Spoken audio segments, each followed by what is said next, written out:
o'clock. We'll call the meeting to order. Could we call the roll? Sure. Okay. Chair Woodfin. Here. Vice Chair Hicks. Here.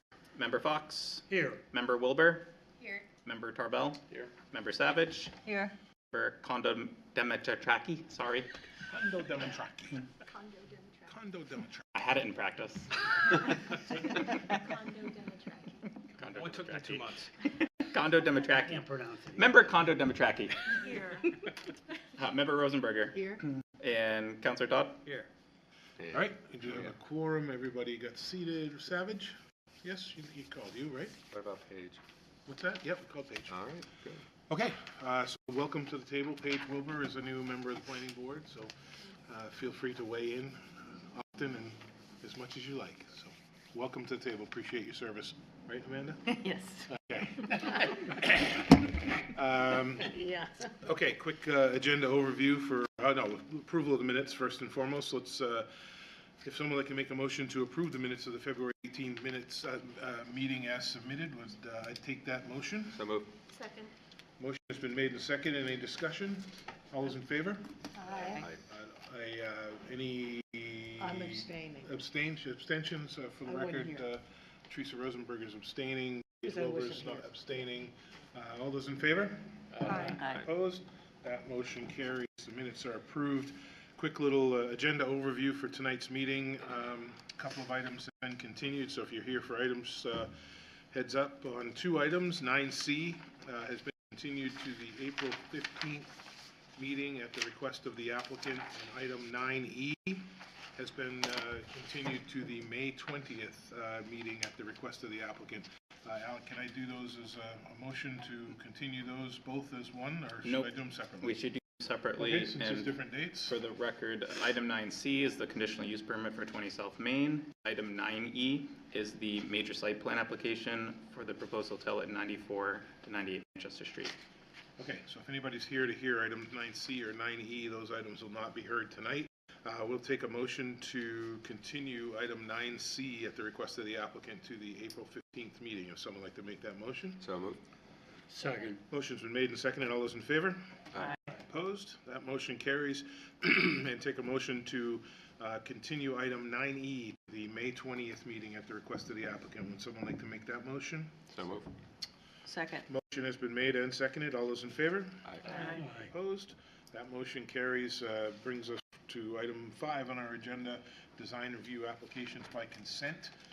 Items 5A through 5E will be subject to Architectural Design Review Committee comments. So anybody here that has any questions or concerns regarding items 5A through 5E, if you could make yourself known in the audience.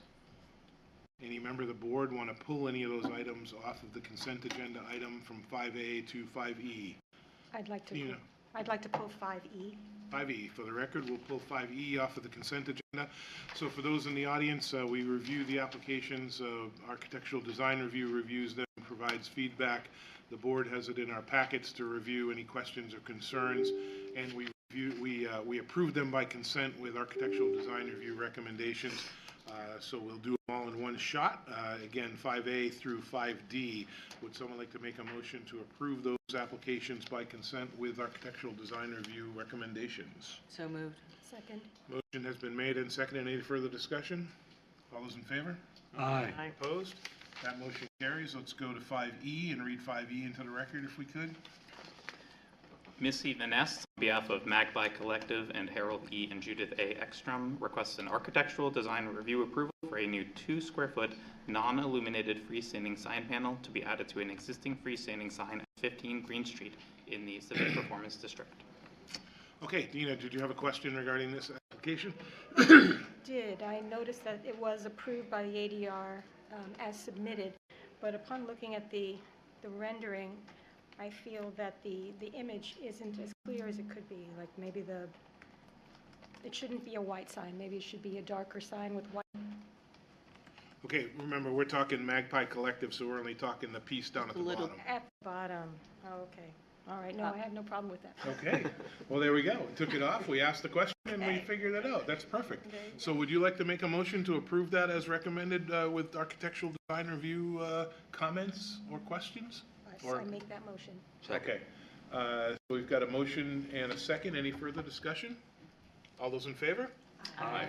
Opposed? That motion carries, so that brings us on to item 6, extension request by consent. Could we read item 6A into the record?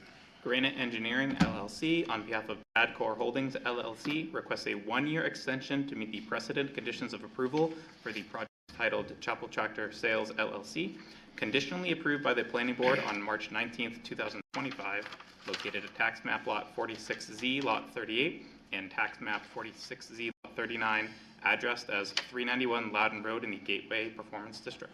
Okay, it's a consent application, so there is public hearing, correct? There is no Okay. public No hearing. public hearings. Any member of the board have any questions or concerns? It's basically an extension to the existing plan to the March 19th, 2027 date. Do have anybody concerns or questions regarding the application? I'll make a motion to approve the extension. I'll second. Okay, we've got a motion and a second. Any further discussion? All those in favor? Aye. Opposed? That motion carries. That brings us to the end of our consent agenda item and rapidly on to item 7. See, you're in the audience, you see we're already at item 7. It's going to slow down dramatically from here. So don't get yourself too worked up that we're already at item 7. So let's take a look at item 7A. If we could read 7A into the record. Jake Dugan, on behalf of Yamas Creek Eatery and Lori J. Sanborn Revocable Trust, requests an architectural design review approval for a new 36-square-foot externally illuminated building wall sign to replace an existing awning sign at 25 to 27 South Main Street in the Central Business Performance District.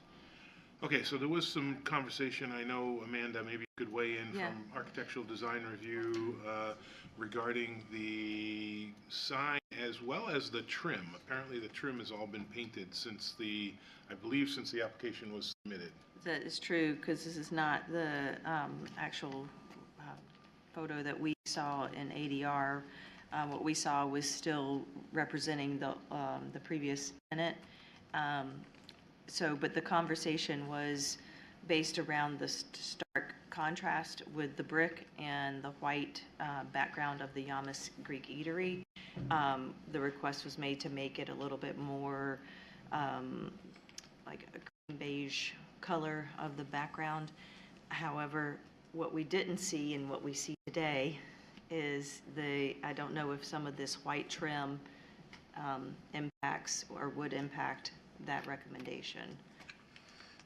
Alec, is there anything else to Yep. comment on that? Essentially, I believe the applicant will be here to testify to this application. Our understanding as staff is that in light of this information, the ADR's recommendation was based off that black trim, as Amanda said, and with the revisions to the elevations here and the trim coloring, that would change what the applicant, may want to do. They have they've provided us a picture of that trim with the cream background, but I think my impression from the applicant is they would prefer the original white background to kind of blend better with the blue and white trim. Is the applicant here?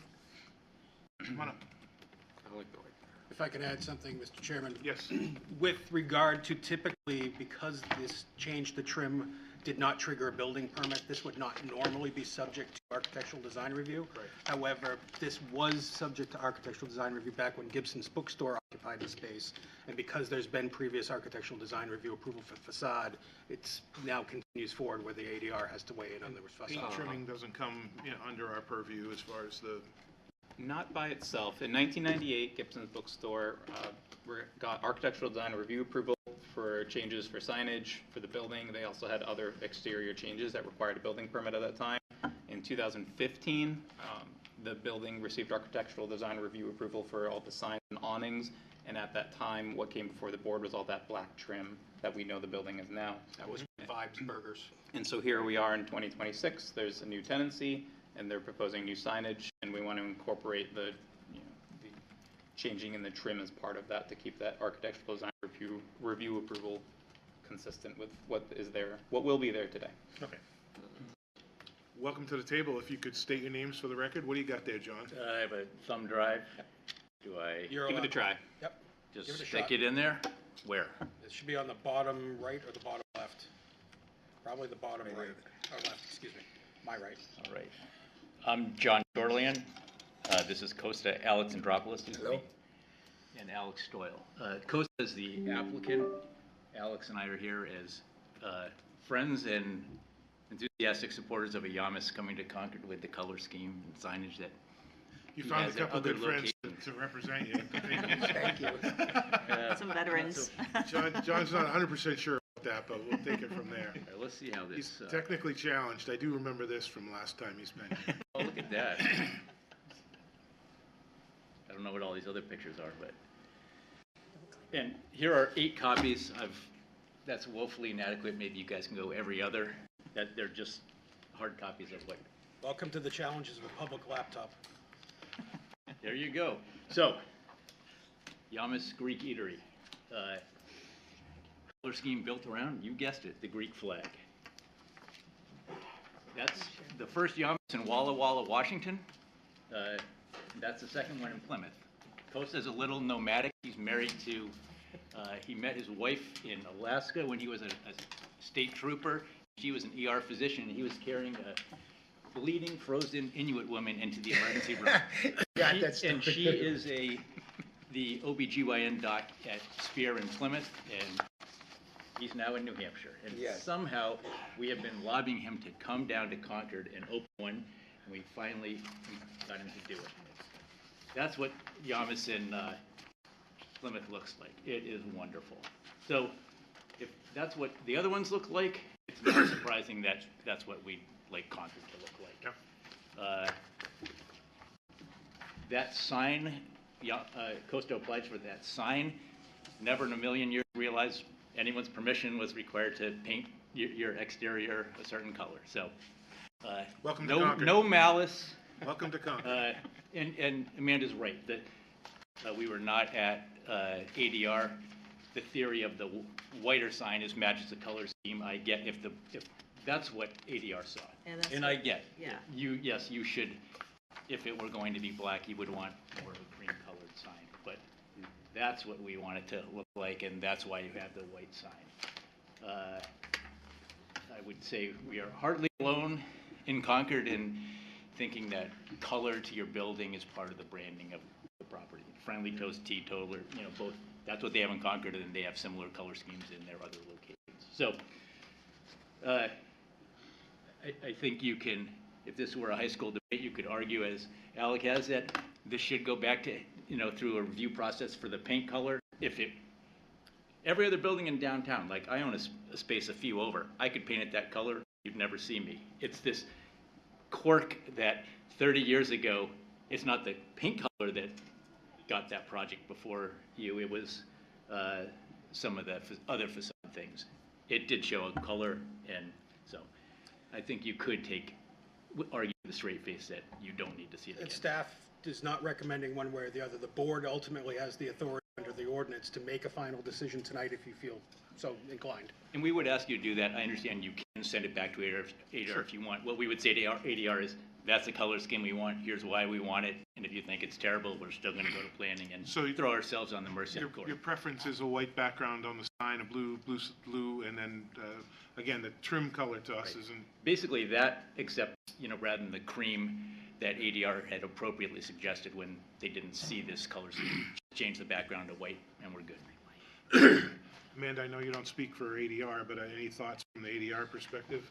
Again, it's a different look than what we saw, so I think they, at the time, again, was trying not to have such a stark contrast, but now that it's a cohesive look, I'm not going to speak for ADR, but for myself, it makes more sense for it to have the white background, to have a more cohesive look with the white and blue trim, and so that's just kind of how I would propose for it to be from the original application, to have the white background. Have the white background.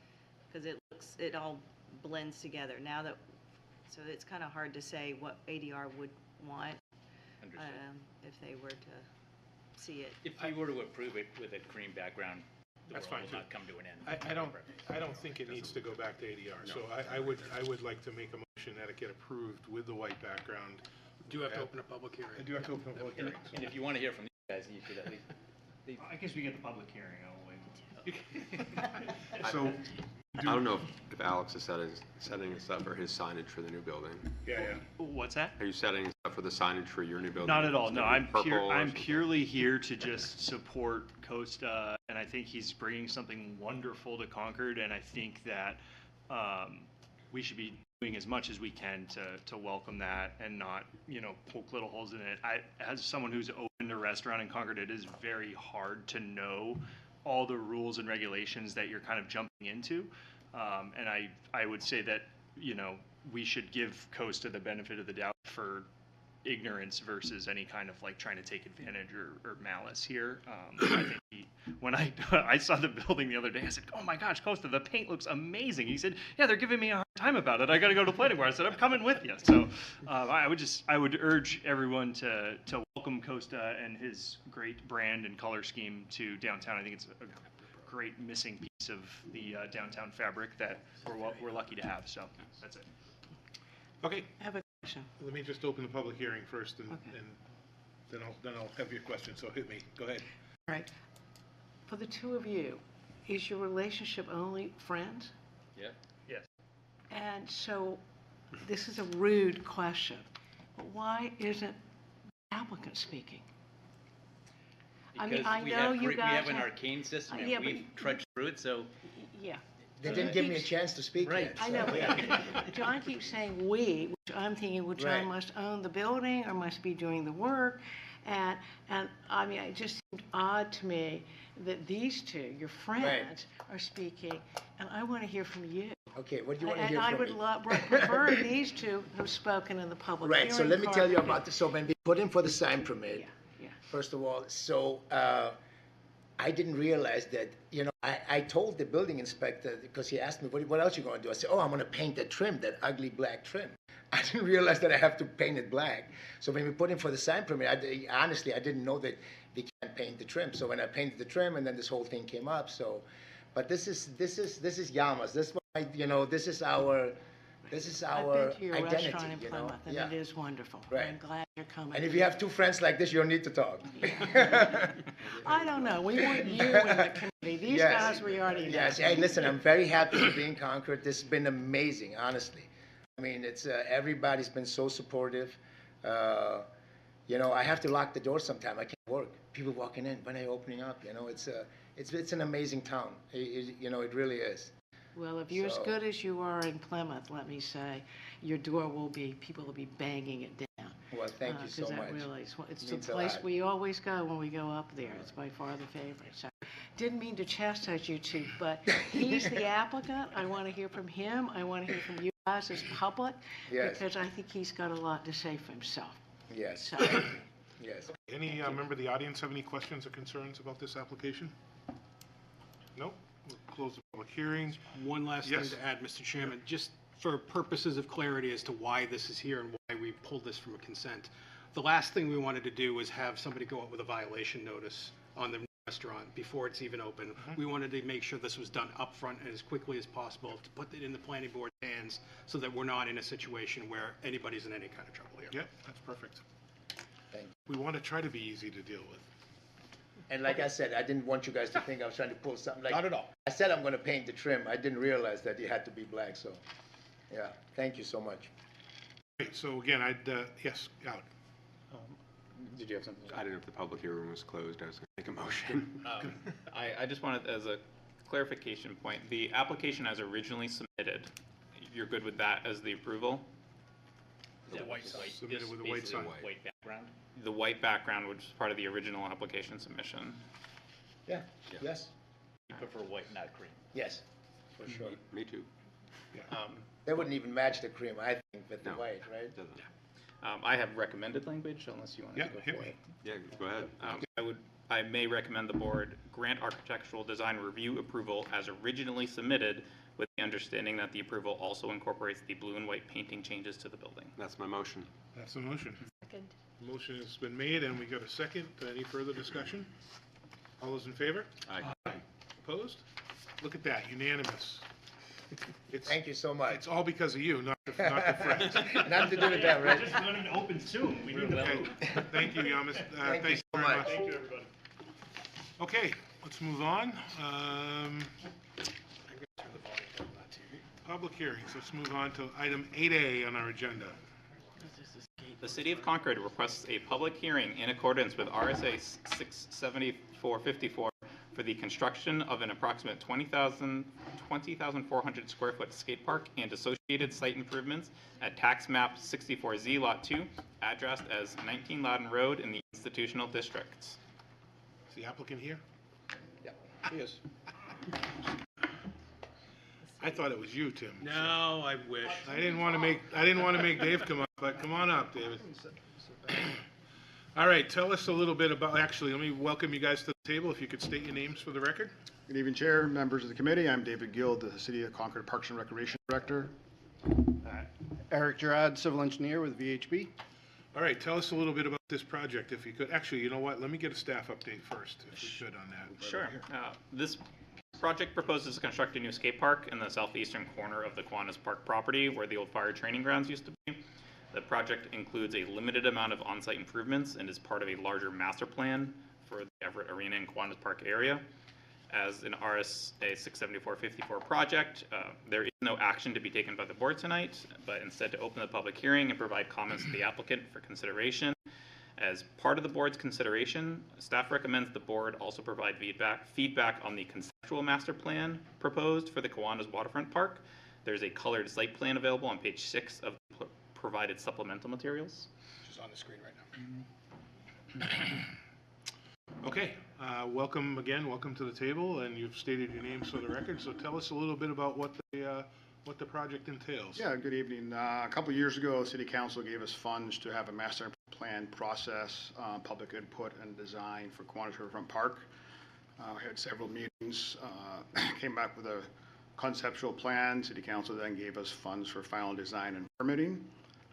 What we're doing, we're not going to come in with a final design and permitting for the entire park, only because funding the way it is, we would apply for permits that would expire before a multi-million-dollar new park is built. We did get a grant for the new skate park. We're just basically moving the skate park. If you look at the screen, the current skate park is up here. We're just moving it here and enlarging it. It's in the general area of the old fire training grounds. Here we are. Better visibility as you're driving by, right? You'll be able to see it a little better. Better visibility. It has lights. Kids in the skate. Lights, okay, Yeah, lights. You don't have lights now over there, do they? No. No. Nope. It has the skate park folks helped design it. We hired a company based in California, so it is the best of the best if we can get this project moving forward. And the fields in the middle, the round oval fields, are 7 and 8 on the plan set. What are those? That's just more green space. I think if anybody's been to Kiwanis Park of late, this whole area is a parking lot in various stages of use. Decomposition? Yes. All in here is basically stone dust, gravel, overflow parking. So if we ever get to building the full park, it is going to be, we call it a high-performing park. It's going to be people can come in and there's a concert pavilion there. That's that arched piece on 7? Yeah, there's Okay. green space. We did take advantage of some green parking, understanding that, all the parking the Kiwanis Riverfront, the Everett Arena uses is all seasonal. So we did work with the Everett Arena Advisory Committee and the Recreation Park Advisory Board to make sure everybody was happy. Great. Best we can. Clearing, I don't know that there's anything over there now where the new skate park's going to be, right? Yeah, there is on the lower, there's 1.5 to 2 inch, couple of trees down here. Will need to come in. This is, Eric might be able to better explain. There's a wetlands back in here. Yeah, there's a pretty low-quality wetland in the back there, primarily from drainage coming off of the Loudon Road area. Okay. So, it's not very high value. We're staying outside as best we can on a 50-foot buffer, limited grading within there. Small portions of that skate deck are within that 50-foot, but for the most part, it will be an improvement from a landscaping perspective in and around that area. So phase-wise, you're not gonna probably do the middle pieces right away. You're gonna be doing the driveway, the drive aisle over to the.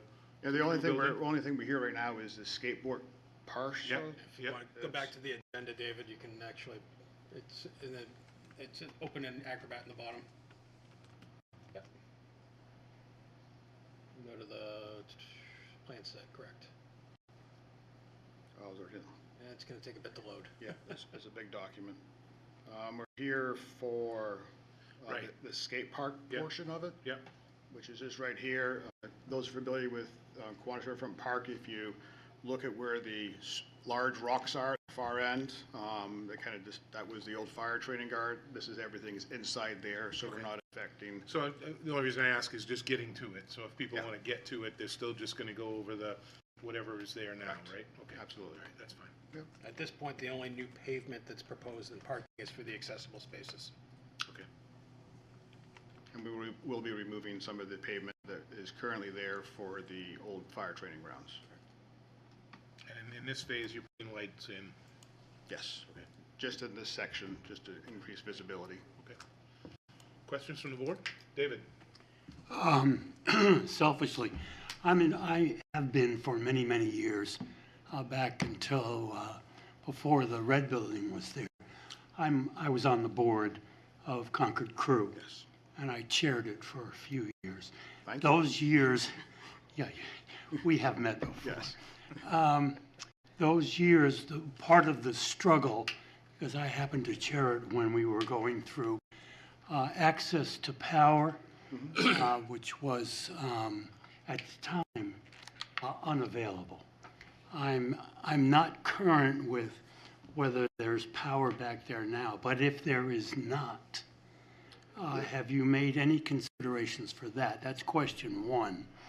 I used to mow that field, and one of the other things, there was a building there at one point. So about 3 inches down, there's a concrete slab, as you probably know, that's fairly large. It prevented us some issues with our parking. And as you know, when the crew is rowing, there's 50 cars there. And so do you anticipate, or how do you anticipate accommodating what comes for the skate park and how you don't interfere, not bad word, how we can accommodate both situations there at the same time? I think it's a tricky question. Concord Crew has come to all of our public meetings. They have helped us design this. They have helped us put this in here to make sure it doesn't affect their operation. Right now, Concord Crew has solar power for some lights. Their goal, if we ever get to the point of doing the entire master plan, is to bring underground utilities to Concord Crew, but we're not proposing that at this time. But they're aware that that's their long-term goal. Would that be part of what you're doing? In other words, there's no conflict, but would that be part of the overall look of that site? Yes, that would be part of the overall look for the entire park master plan. They would have underground utilities, they would like water. We're not proposing any sewer or, bathrooms in that site, but they are on record that they would like water and power, and they would, when we get to that point, they will pay for those improvements. And last question is really centered around the parking, because the skateboard park and the crew team show up at the same time. Correct. Another great question. If you look at the current skate park next to the river, that's where everybody folks, and then everybody parks for the skate park, and then around those rocks is where Concord Crew parks. We're just basically switch because the skate park folks will be inside those rocks. We have a little turn, and then the Concord Crew folks will be able to park where the existing skate park is. We'll be removing the cement blocks, but not the pavement, so we'll just kind of switch them around. Okay. And you're aware of that concrete under the ground there? I've heard stories, yes. It's not It's good. not part of this project right now. I'm not gonna lie, David, I thought when you said selfishly, you were gonna ask about, something about the skate park and being able to get in on your board and do some wheelies on the skateboard, but thank goodness it wasn't that. All my children, I have all their boards in my basement now. Counselor Todd?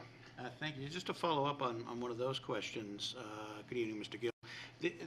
As I'm looking at the draft plan, it looks like you've proposed something in the neighborhood of 345 parking spaces total. What is that, how is that different from what's currently available? Do you have that on top of your head? I do not have that on top of my head. I would probably say similar. Okay. I think the difference is, once we build this entire, master plan, the green parking is going to look like lawn until it's used for parking. I was gonna say, you could probably fit 1,000 cars in there now because they just park wherever they wanna park, right? Correct. Yeah. There's no structure to the current parking area. Yeah, right. Okay, thank you. Dina, I'll get you. Thank you. Will the Kiwanis Fair still be coming into this area? Yes. Yep. And with the proposed ideas, you'll still have enough parking for that and room for that? Correct. Yep. I think once we get to the final concept, we'll come back for the final master plan. I think some of these trees are going to have to be relocated a little bit to accommodate the Kiwanis Fair, just because they have all the fair wheels and stuff. So we just have to be more mindful of the trees we plant are going to be allowed for that to continue. But that's easy. Excellent. Yep. And my last question, there's a picture on the supplemental rendering, this one here. Is that a restroom right off of 11 or a utility? That's a small gazebo covered shelter pavilion. Pavilion, Yep. okay. So no facilities will be provided in that area? No. Okay. All right, thank you. Matt? Yeah, just a quick question, thank you. Concord Crew leases that from the city, that's city property, right? That is correct. Yeah. Oh, okay. Just curious, thank you. Okay, any other questions? Any member of the audience have questions or concerns about this application? Seeing none, we'll close the public hearing. Again, this is a 674 application, so there's no process that we need to go through other than feedback. I think you heard some good feedback, David. And any other points or concerns? No? Okay. Thank you very much. Yep. David, we are hiring for seasonal laborers. If you want to come back and roll for us. Touche. I'll call you tomorrow. Touche. First thing. I appreciate it. Thank you, guys. Thank you. All right, let's move on. Section 9 in our agenda. Again, anyone that's here if you came in late, if you're here for item 9C or 9E, which 9C was Orrin Reno on behalf of Arts Alley, and 9E was TF Moran on behalf of 94 Manchester Street. Both those items will not be heard tonight. Let's read item 9A into the record if we could. Families in Transition, on behalf of Housing Benefits, Inc., requests approval for a conditional use permit application to not require a high level of ground floor transparency be provided for a building located in Bicentennial Square at tax map 7411Z, Lot 7, addressed as 9 Oddfellows Ave in the Central Business Performance District. Been doing this a long time. I don't recall ever seeing not require a high level of ground floor transparency on any application, but that's great. Is the applicant here? You don't have to come up if you don't want to, but if you want to come up, we'd love to have you come up and join us. Let's get a quick staff update on this if we could. Mr. Chairman, I've been working with the folks from Families in Transition for the last couple of years. They approached the city in 2024 requesting community development block grant funds for a planning study. In 2025, those funds were awarded by the Federal Housing and Urban Development. The Families in Transition did their study, determined that on their 2 properties, one at 5 Market Lane and the property here tonight at Oddfellows Avenue, could accommodate additional affordable residential units in space that's been underutilized commercial space. They basically say that we can get 4 additional units in those 2 facilities. Based on that resulting feasibility study, Families in Transition then approached the city again for additional community development block grant funds, this time in the amount of $500,000, which was approved by the City Council back in November for that application to be made to the Community Development Finance Authority. A final decision on that has not yet been made, but given Concord's record with success in community development block grants, we are fairly comfortable that that project will be successful. As part of the scoring on that project, Families in Transition needs to make sure that they're well along and have permits in place so they can demonstrate viability to the Community Development Finance Authority. So what we have here today is the first time that we're utilizing our new conditional use permit to allow for ground floor residential within the Central Business Performance District. This was language that was adopted when we redid the zoning to allow for the conditional use permits for Phoenix Hall's project. This was a component of that that allows the planning board to consider whether or not first floor residential in the Central Business Performance District would be appropriate. Given this particular location here in Bicentennial Square, staff has reviewed the conditional use permit application for this, concurs with the applicant's contention that it does meet the criteria. We'd recommend that the board grant the conditional use permit. And I also like to note that because of the way our site plan regulations and zoning ordinance work, because there is no external changes at all to this site, no change to utilities, everything involved with this project is internal to the building, interior renovations. This does not require site plan approval. It simply requires this conditional use permit, and from that point forward, should they be successful with the community development block grant, we'd be able to move right into permitting on the project. Perfect. Thank you. That makes a little bit more sense. So again, this is project has been determined complete by the board, by staff. There is a determination of completeness component to this. So staff has determined the application complete, not a development of regional impact, and recommends opening public hearing. I take a motion to find the application complete, not a development of regional impact, and open the public hearing. So moved. Second. Motion's been made and seconded. All those in favor? Aye. Opposed? That motion carries. Public hearing is open. Welcome to the table. If you could state your name for the record. My name's Erica Diamond. My name is Tyler Huff. Welcome, welcome. Sounds like a great project. Little niche that you'll be able to take advantage of. I don't know if you want to add anything to it. We've got a pretty good staff update. Question from the board? No? Look at that. I might have made you come up just to state your names and say hi. So if we don't have any, we'll look to the audience, see if there's any public comments, any questions or concerns about this application. If not, we'll close that public hearing. And again, in our staff memo here, section 9. Oh, there's no section 9. Where is it? There's simply a recommendation to grant the final approval of the conditional use permit. Okay, so just a recommendation to. So it's actually under item 8. It would be 8-2 for granting the conditional use permit. I just wanted to say before the board does make a motion, I've enjoyed working with the folks from Families in Transition, the work that they do in helping folks transition from homelessness and other challenges into permanent housing is a wonderful project that the city is really grateful to be able to support through the process. 8.2, right? It should be 8.2. 8.2, okay. Typo. So again, what's that? I'll make the motion. No, I just want to get it in the record of our findings of fact. We're using information that's presented in our packets, the riveting testimony that the applicant provided to us tonight. Come on, you got to laugh. But the application that's in our packet is our findings of fact. And based on that, if we want to make a motion to grant the conditional use permit from section 28.548I, if someone would like to make that motion? I'll make that motion. Second. Motion has been made and roundly seconded. Any discussion? All those in favor? Aye. Opposed? That motion carries. You guys are all set. That's step 1. Thank you very much. Good luck. Thank you. All right, good luck.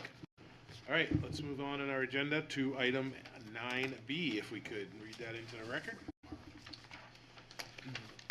Woodard and Curran, on behalf of Radius Recycling, Inc. and Polarized New England Co., LLC, request approval for a minor site plan application for the construction of new on-site stormwater treatment facilities and other certain site improvements at tax map 7093Z, lot 9, addressed as 25 Sanquist Street, Opportunity Corridor Performance and Open Space Residential Districts. Okay, let's get a quick staff update on this, if we could. Sure. This application was previously determined complete by the board on January 21st and a public hearing was held. However, even though staff recommended conditional approval, the applicant requested to be continued to tonight so they could revise their plans to satisfy as many comments received by staff and the board. They have done that. Many items of this application have been cleaned up. It's pretty well put together. This project is a stormwater facility proposed for upgrades by the applicant for on-site stormwater and discharge to be compliant with state and federal regulations required by EPA and New Hampshire DES. Staff calls attention that during the public hearing, the board and the applicant discussed the board's authority to require certain screening from the abutting residential uses to the south. Currently, along the southern property line where these stormwater facilities are to be constructed is a row of stacked Connex boxes to screen the residential use from the scrap metal recycling use of the property. The applicant is proposing a large concrete wall to replace this and improve the screening effort, and proposes a chain link fence with privacy slats to be constructed around the stormwater facilities. The board appears generally favorable to this condition based on the January 21st public hearing, and the applicant has requested the appropriate waiver from the site plan regulations to authorize such configuration. Staff still recommends denial of this waiver, feeling that a solid and opaque fence would provide greater screening of the structure, tanks, pumps, and other associated treatment components that would be between the concrete wall and the abutting residential use. Should the board vote to go against staff's recommendation to grant the single waiver request by the applicant, they should indicate how the applicant has shown to meet the criteria of RSA 674-44, 3E, and Section 3608 of the site plan regulations. Otherwise, staff is recommending conditional approval of the application. Okay, welcome to the table. Welcome back to the table. If you could state your name for the record. Thank you. Ross Santulis with Woodard & Kern. All right.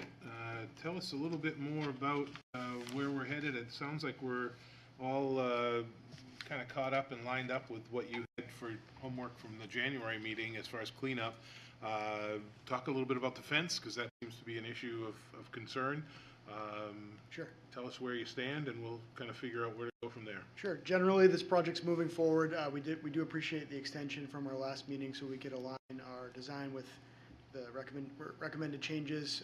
We do, at this point, from a permitting perspective, we do have a shoreline permit in hand, and we anticipate we'll be submitting a revised set of plans to address comments from the state in May. So generally, things are moving forward. I will note there are a few additional requirements that came out of the engineering review that we're going to work through. I understand that this approval will be conditional upon meeting those requirements. With respect to the screening, generally I think while we understand that we're replacing in kind, not in kind, but in height, a new wall to replace the Connex containers, that will be an aesthetic upgrade that I think we can all agree to. Adjacent to, on the south side of that wall, where we do have the new stormwater processing equipment, we think that any surface-mounted 6 or 8 foot tall fence is really not going to be visible from the adjacent residential use because of the existing vegetative buffer there now. So I feel obligated, while I'm all for not impacting adjacent neighboring properties and different uses, I feel obligated to represent my client and say, we think a mesh fence, even if it didn't have screening, would accomplish the same thing because of the existing vegetative buffer. So that's generally why we requested the waiver. I do also want to note, I know, Alec, you didn't mention, but we did request a waiver from the impact fees as well. Yes, that's something that this board doesn't grant. Okay, great. Thank goodness, by the way. These meetings would be longer. The mere fact you've requested it means you get it. Yeah. Thank goodness. Understood. That's really all I have to say. I think we're excited to support Radius Recycling with this project. We want to make sure that we have an end solution that results in cleaning up any stormwater discharge. So this is really an environmental betterment project, and I seek to try to streamline construction. I don't really see personally any value in having screening, but I'm happy to discuss it further today. Sure. So again, I always like to look at these projects and say, okay, there's a vegetative buffer there today, but it could be gone tomorrow. So somebody could come in and just cut everything down right against up to the property line. I don't care who the neighbors are, it could be a multi-million-dollar mansion, or it could be the trailer park that's there now. So I try to look at it in that type of an eye. So I want to be able to give you the benefit of the doubt to say it's Connex boxes now and it looks terrible, but you open the door by creating a project and bringing a project to the table. So we need to look at it appropriately and figure out, what's the best solution all the way around. So if I was standing on the south side of the project, looking towards where the Conex boxes are now, the Conex boxes are gone. You're going to have a large concrete wall that's there, some vegetated buffer, and then me standing there looking at it. How high up is the concrete wall going to be? I'd say approximately 16 feet. So you got a 16-foot concrete wall. Down to that, you're going to have an 8-foot fence that's going to go across the front of it, and then vegetated buffer behind the fence to the concrete. A little bit. Vegetated buffer on the south side of the. On the south side. So the fence stops, and then you've got the concrete wall behind it. Again, I struggle with the value of the concrete of the fence just Right. in general. Right. And that, just to clarify staff's recommendation on this, we wholly understand that the more important screening here is screening the recycling facility 100%. from the adjacent residential property. However, the area that this project is actually impacting is that drainage area that's being created in between the wall. Yeah. And so the actual letter of the regulation state, you need to screen the project that you're doing. That's the reason for the recommendation. I wholly understand the planning board's position from January. We just have to be consistent in terms of the application of the 100%, I agree. regulations. Okay, 100%. So the cost issue obviously as well. So you've got a chain link fence with slats if we did the slats, if we didn't do the slats, or you've got a PVC type fence that goes the whole length of the property. So I get that piece as well. So I just wanted to kind of lay that out and say it. I'm sensitive to both sides of it. Recognize that the city has to look at it from the letter of the law, like Tim said. But I'm also sensitive to the fact that at the end of the day, it probably doesn't matter much what type of fence is there as long as there's a fence there. True? I would agree. Okay. Thoughts and comments from the board? Councilor Todd? Yeah, thank you. Well, just noticing that, thank you for pulling up the photo, but not a lot of pine trees there. So certainly this is the summer view where there's extra buffer because the vegetation is in bloom as well. In the winter, I'm sure that clears out and there's probably a much clearer view too. I would anticipate, however, I haven't been there in the winter to check. Right. Well, just my observation. Yep. It seems like that would be the case, right? I agree. Yep. Dina, did I see your hand? I'm just, Thinking the same thing? thinking the same thing. If it's more carnivorous trees there that aren't going to lose their leaves, then it would be fine, but. Again, I think it's always good practice to try to take the trees out of the equation and figure out what's there if you really did strip it back to nothing and, got a blight that came through or whatever, and all those trees were gone, so. Eaton, did I see your hand? You did. I'm still putting my arms around what we're doing on this. If I understand it, there's a 16-foot concrete wall. Right. We're still requiring a fence? That's right. It seems like the concrete wall becomes the fence. Well, it's a good The question. concrete wall is behind what's being constructed as Yeah, part of so this. as of today, the property has stacked Conex boxes to screen those homes from the use of the lot. And they're going to enhance that by stepping it back and building this concrete wall. In front of that wall is where all the stormwater components will go. And that is where they're proposing to put a fence around. And I see. So there's actually improvements on the park side of the northern side, yeah. the wall. I was thinking the wall was the end of the Yeah, so was I. project, and it would just be a 5-foot fence, which frankly I would. The primary think purpose of the silly. project is actually the drainage improvements. The wall is going to replace the Conex that will screen the facility from the south. And the purpose of the wall is for what? So, as you can imagine, the equipment used to pick up large debris and shift metal operations on site, it generates a lot of noise, but also debris that gets moved around. So that serves as a visual screening buffer, a little bit of a sound buffer, and also protection. So materials as they're moved around, if something were to fall, it stays contained in that area. Because we needed this additional footprint for this advanced storage treatment system that you see here on the south of the wall, we wanted to shrink down the footprint that existing wall took up and try to make it look a little bit more aesthetically pleasing by replacing MacGyvered Conex containers with with a lower profile. How much space is between the concrete wall and the discussed fence? Approximately, does that be right? Like, Well, let's see, the scale right here is, it's a 10 scale, so you got about 50 feet. oh, and how tall are the items in between the concrete wall and the fence? Well, the largest, tallest item on site is a 39-foot tall water treatment storage tank that will not be screened by the trees or any. Poke slightly over the top of the. Slightly fence. over. And then adjacent to that, you have these boxes here.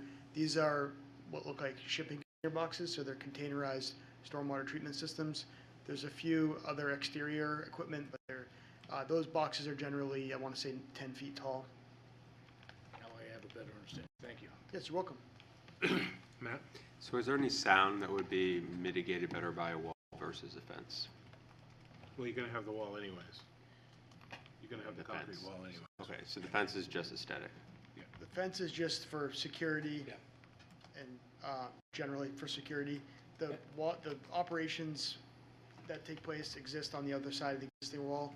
This equipment is generally pretty quiet. I don't have a decibel level from the manufacturer, but it's the pump station that's going in is below grade. It's covered. It's pretty quiet in general. Thanks. Okay, other questions from the board? Yeah, quick one. So why wouldn't you want a fence for security then? We are asking for a fence. They just don't want it opaque. They don't They want just don't want to do We the just don't, slats. we don't, Yeah, right. They are proposing an 8-foot tall chain link fence with privacy slats. And you want, and the city wants That's slats. typically not permitted by Right, the all right, now I'm regulations. remembering from January. Okay, took me a second, thanks. Yep, so we would recommend a solid and opaque fence, at least in that southern side that would. Okay. Got it. Okay, other questions? Any member of the audience have any questions or concerns about this application? No? Okay, we'll close the public hearing. Thank you very much for your testimony. Comments, questions, concerns, focusing, leaning on one way or the other? And again, with the intent of denying the waiver, approving the waiver, right? Yeah, let me just make sure I get the right verbiage here. Now we're back to the nines. That's where I'm recommended. So again, I'll go through the process here. The 9.1 is to use as our findings of fact the information that we had. By the way, it's 356 pages on the supplemental. Thank you very much. That was whoa, that was a treat. Apologize that we got the date wrong. It's okay. Using as our findings of fact the information that was submitted by the applicant, the testimony we heard here tonight, as well as staff's comments regarding the waiver request. So again, based on that, we'll use that as our findings of fact and dive right into 9.2. Staff's recommending denial of the waiver request from the listed section of the subdivision regulations because the proposed concrete barrier does not screen the improvements proposed to be located between the residential property and the concrete barrier. Again, remember, we're not dealing with what's on the other side of the concrete barrier. We're dealing with what's on the south side of the concrete barrier, which is what this project is around. Between the residential property and the concrete barrier does not meet the spirit of the intent of the regulations to provide screening from the abutting residential use. Section 2605, residential use and mixed use or non-residential zones, to not require a solid and opaque fence to provide screening and instead allow the use of an 8-foot chain link fence with privacy screening to be used. Should the board disagree with the staff recommendations to deny the waiver, the board will need to indicate how the applicant has shown that criteria RSA 7444 3E and section 3608 of the site plan regulations are met in granting the waiver. Mixed-use residential zones, I don't want to deal with that yet, do I? Yeah, you do. Section 2605, residential use and mixed-use or non-residential zones to not require a solid and opaque fence to provide screening and instead allow the use of a 8-foot chain link fence with privacy screening to be used. So we've heard, seems like it said the same thing, but we have two choices. We deny the waiver as recommended by staff, or we approve the waiver and let the applicant do the 8-foot chain link fence with no privacy?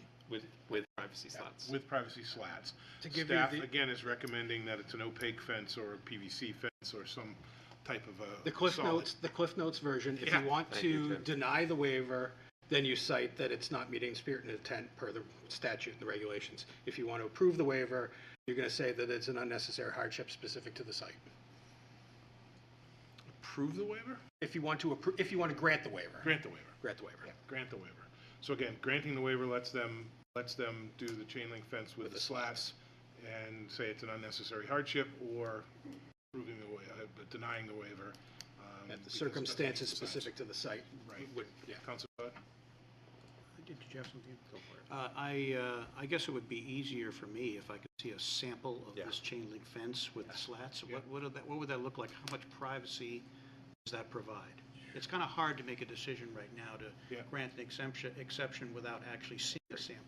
Let me pull up, there are details provided in the plans. Are there? Okay. Page 312. Yeah, that's why I probably Not the supplemental. So while you're What sheet is it? pulling up- Yeah, Matt. So while Probably Alec is pulling that up, I guess two. my thought on this is, if I lived in that neighborhood, Not in the full. I would want something that's the most attractive as it could be in my backyard. Right. Because yes, the bushes and the trees could all be gone. You're welcome. So, Yes, Dina. And if I can understand, oh, the picture's gone now. So we've got the wall, is the dark line kind of just above, halfway above? Is that the wall? And then you have? Yes. And then you have the different construction containers and the container that's holding water? It's behind this, yes. And then below that There's the is where we're fence. thinking to put this fence. And then below that is where the property, the neighbors are, where That's the right, homes are. yeah. Okay, thank you. Which sheet is it, Alec? I think it may be the first sheet of that second one, but The they're, second one, okay. they're large files, so it takes a minute to come up. What is that blank space? So then I what, the gray couldn't really or see the white it. down below? That's the concrete wall. Oh, I thought she said the wall was back there, the black. No, maybe it's a road. No, this is so confusing. May I ask a question while they're looking? Yes, Teresa, yep. Back to your photo, is the black the wall? And the gray is what? So there's a on the center of that plan sheet was the proposed concrete screening wall. And then below that was the process equipment. Then you see a large 12-foot wide gray hatch. That's the proposed paved access road. Okay, It is that's, the road, yeah, okay. it is the road, Below okay. that, we have the fence and then another approximately 30 feet to the property line. Thank you. May I? Yes. Does the owner have a plan to maintain the slats in the fence? Because those are a maintenance item. We would be happy to develop an O&M plan. I don't think there's one called out at the moment, but generally speaking, we find that maintaining those slats would be easier and probably maintain security to the site as well. It's something I didn't mention in my public testimony, but for anyone who's put up vinyl fencing, I think once it becomes brittle, it's less strong than taking a conventional chain link fence and putting screening in it. So the image here, and then the slats kind of go down through in each individual slice, if you will, right? They do. I don't think they're depicted on this sheet. But Right, that's the they're not intention. there. I just have another comment, if I may. Yep.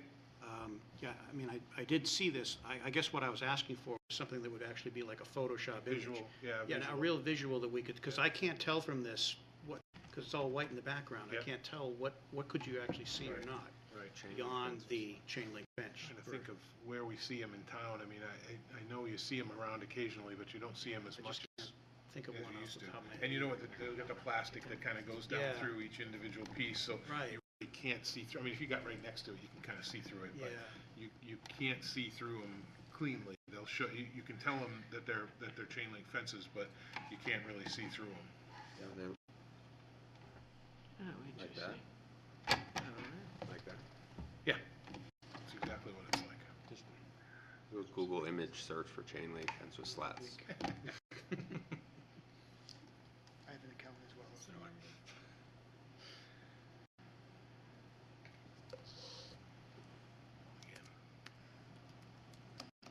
The Google image search may just communicate the. I was going to pull up near map really quick. Oh, I see. Okay, any other questions, comments? No? Is there anything else in this packet, Alec, other than the waiver? Nope. Okay. And then minor site plan approval. I'm gonna deal with the waiver first, okay? So, I agree with Councilor Todd.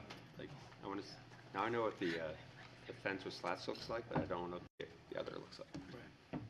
You don't know what? I don't know what the other looks like in my head. I can't conceptualize it. Oh, the PVC? Is it just like a Yeah, white solid PVC? white PVC fence. Yeah, those things are a pain to take care of long term. Plastic, They really are. They're much more susceptible to. Yeah, they look nice for a while, and then Well, the other thing that happens with those is and there's vegetation nearby, so that, They'll a get tree all limb falls nasty. on that, you could Yeah, break breaks. a whole slab. Yeah, And they'll get all gross. moving your way. I mean, security is the number one concern. Yeah. It's easier to get through a PVC fence than it is. Okay. Thank you. Yeah. That doesn't show us the fence, though. Well, I guess it It does. doesn't give you the fence, but it gives you the oblique angle above the area we're talking about here. Right. So the area of the improvements, the water tank would be in here, and then the stormwater improvements would be in here. And then the new fence is gonna go, The fence would be roughly along here, and there's already a There's fence already a along the fence. property line of the abutting mobile home. okay. All right. So That's all. I don't want to belabor the point any longer, but I'm inclined to grant the waiver because it imposes an undue hardship on the applicant to put in a PVC fence. Given the along specific that. circumstances. Given the specific circumstances, where it's not where it's located, but how it's going to be used and where, and the process that's going to be with a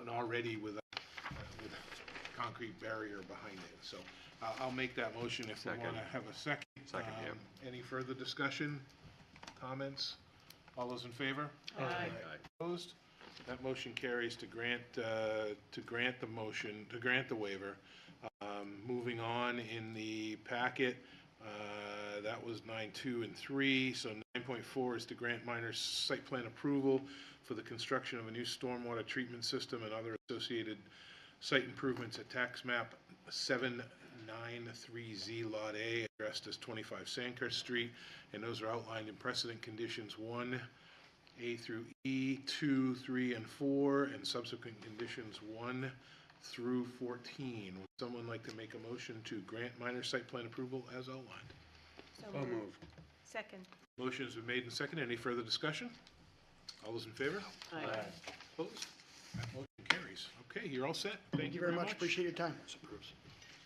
Okay, moving on the agenda, 9C again has been pulled from the agenda and will be heard at the April 15th meeting. We'll move us on to item 9D, Wilcox and Barton. If we could read that into the record.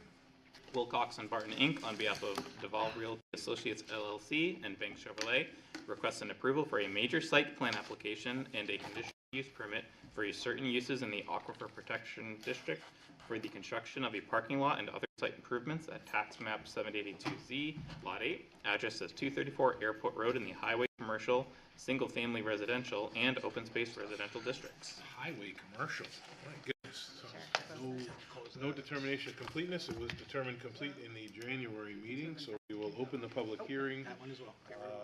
and get a quick staff update on this, if we could. Is this yours, Alex, or? I can provide an update. Okay. Yes, this application was determined a regional impact on December 17th by the board, determined complete on January 21st. And the applicant had continued to this meeting to address items raised in staff reports, as well as on February 4th, they went to the Zoning Board of Adjustment and received a variance to not require the parking lot perimeter screening or landscaping that would typically be required. Is it privacy screening with slats or no? It was, Okay. actually. Could have brought a picture up there and it helped us out, get us, apologize, I moved us didn't bring along a a little faster. Staff is recommending approval of the conditional use permits, architectural design review approval, and conditional approval of the site plan. The applicant has requested a waiver to not require sidewalk on Old Suncook Road outside of what is proposed in the project area, and to not require a sidewalk within the first 15 feet of Airport Road from the intersection with Old Suncook Road. Staff supports this waiver.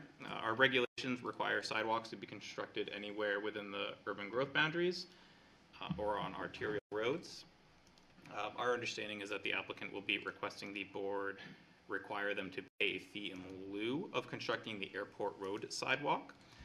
Staff strongly recommends the board require the applicant to construct the airport road sidewalk and provide any necessary right-of-way to construct said sidewalk, as the 2017 pedestrian master plan identifies Airport Road as a high priority location for sidewalk, whereas Old Suncook Road is not considered, this section of Old Suncook Road is not considered in that pedestrian master plan. We also, the city is going to be finishing construction about 1,000 feet north of this location, a sidewalk coming down Airport Road, and CIP 36, which is the reconstruction of Manchester Street, is currently budgeted for construction in FY 28, which will provide sidewalk connection or sidewalks on both sides of Manchester Street, kind of greatly, creating a sidewalk network in this area. And while it will be a segmented sidewalk now, we think it's important the applicant construct that segment of sidewalk at least on Airport Road, shy of the intersection. We understand this intersection could require reconfiguration, so staff supports not letting them stop 15 feet shy, so they don't need to deal with extending accessibility across the intersection that may be revamped anyway, which is why that 15-foot is coming from. In addition, I know the applicant's proposing construction of a portion and payment in lieu for the other. In light of our request to do the sidewalk on Airport Road, we would not be we would not, how to best put this, we wouldn't be opposed to not requiring a payment in lieu for the Old Suncook Road portion if we're going to get the sidewalk on Airport Road, because Airport Road is by far the priority for the city. Okay. Welcome to the table. If you could state your name for the record. Sure. Good evening. My name is Erin Lambert with Wilcox & Barton. I'm here on behalf of Duval Realty, Bank Chevrolet. I apologize my client couldn't be here this evening, but hopefully I can answer any questions you may have. So most importantly, how are you going to keep softballs from coming over and hitting the cars that are going to be parked I over know. there? I didn't solve that problem yet. Yeah, it's okay. Well, it's denied. You're familiar with the site. Okay. All right. Tell Well, us a little bit about the sure. project, and if you want to focus on the sidewalks, feel free to. I have some information. You heard that? Yeah, where we're appreciate standing that. on that. So Perfect, great. thank you. All right, so many of you are familiar with the site, but let me orient you. So this is a parking lot that's associated with Bank Chevrolet. This is an overview, and then I'll go into a little bit more detailed plan. But Old Suncook Road runs parallel to Manchester Street to the north. So the Bank Chevrolet main property is located at 137 Manchester Street, and this is a property just to the north of their facility on Old Suncook Road. They've acquired a couple of other properties, so it extends all the way to Airport Road, which is why you see the address is actually 234 Airport Road. But the project area is limited to reconstructing an existing parking lot. There's a lot going on, so I thought I'd add a little bit of color to hopefully help out. So if you can see my cursor on the screen, so the Bank Chevrolet property is here. Like I said, this is an existing parking lot. It's currently gravel. Many of you maybe have experienced it if you've parked there. It was formerly owned by Sanel, and when there was a land sale a number of years ago to banks, they acquired this property. And they have continued to honor that reciprocal agreement and allow people to park there for the ball fields, which is somebody who played on those fields and watched other children play on those fields. It's great because there's really not a lot of parking in the area. So also the parking lot is a little bit tired. If you've seen it recently, it's gravel, it's potholey, the stormwater that's there. It has on-site dry wells, but they are beyond their useful life, so they're not really functioning as well as they would like. So we are basically adding curb all along the project frontage, proposing to put sidewalk along that frontage with concrete tip downs. It will be formalized with 158 parking spaces, landscape islands, site lighting, shade trees, all of the things that will really enhance it. And it is an overall reduction in impervious area. Today, basically, the lot is gravel all the way to the green line, which you see, which is the property line on the screen. A couple of other unique features of this property: we are on the very edge of the aquifer protection for one of the wells for Pembroke, and that's the blue line that you see. So the aquifer protection zone is located to the right, or to the east. So a small portion of the parking lot is being rebuilt in there. We are requesting a conditional use permit because we are rebuilding more than 2,500 square feet of pavement within the aquifer protection. So that blue line helps orient us there. The other thing that's unique is that we are bisected by a couple of zoning boundaries. So we have a zoning boundary to the north. The city property, the Sandal Ball Fields, is located in the RO district. As you turn the corner, the properties on Airport Road are in the single-family residential district, as is the eastern portion of the Banks property. So as Alec mentioned, we did get a variance from the zoning board. One of the things that we need to do in a zone that's non-commercial abutting a residential zone, a commercial abutting a residential zone, we have to do an enhanced buffer. So basically, to block headlights, you need to put in either a 4-foot high opaque fence, a 4-foot high berm, or other dense plantings. We were granted a variance to not have to put that along the portion of the property that we're sharing with the ball fields. It will keep that connectivity, and we wouldn't have to figure out where people need to go to put in gates and whatnot. However, we are still providing a fence along the small portion of it, which does share a boundary with 222 Airport Road. So the next slide, this gives you a little bit of a preview of what it looks like today. As you can see, big wide curb cut, no differentiation between the parking lot and the road. And our new plan will have a delineated curb, 24-foot wide driveways, and drainage to eliminate the sort of ponding that you're seeing here. There's always ponding there. There is always ponding. Almost always. Every time I've been there, there's puddles somewhere.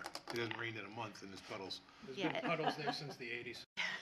So we're hoping this will correct that. The bank's employees certainly have not had the best experience using this parking lot in the winter. The parking lot is exclusively for employees. I did want to mention that. I know this was determined to be of regional impact. It went to Pembroke. There was a little bit of confusion perhaps in some of the comments we got, but wanted to clarify this is not a parking lot that expands the storage of either for sale vehicles or vehicles that they may have from the body shop. There's a parking lot next to this which is paved, and that is for the body shop, but this is for employee parking only, so that's why it'll be striped. That was one of my questions, is what was going to be parked there, so thank you for that. The second question is the ball fields that are there. I've been there, and there's no parking anywhere sometimes if there's a big event going on or a tournament going on or whatever might be going on a busy weekend.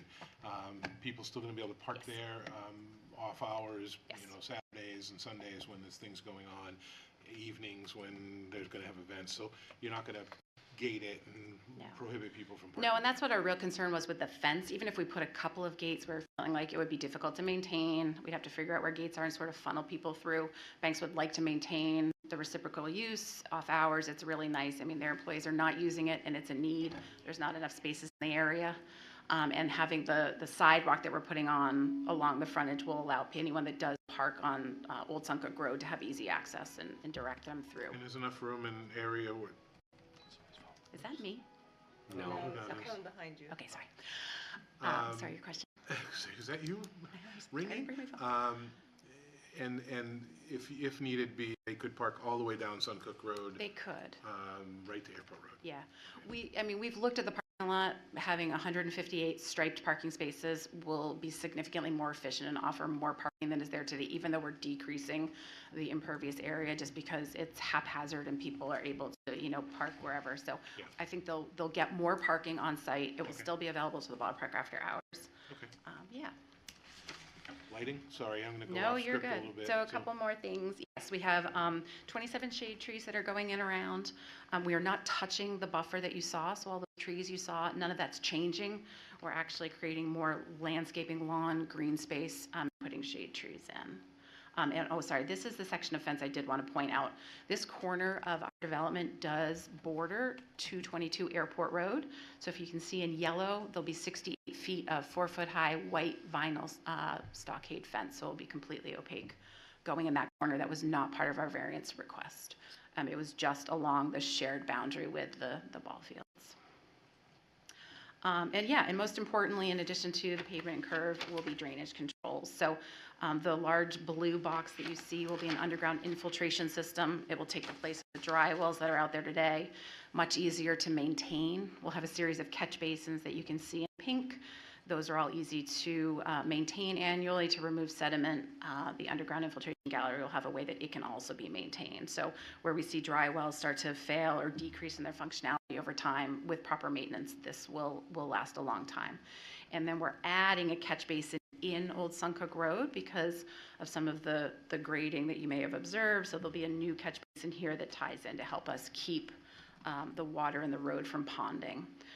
This project itself did not trip 100,000 square feet and on its own would not have required alteration of terrain permitting, but for the fact it is tied to the Bigger Banks project, which did do work within the last 10 years.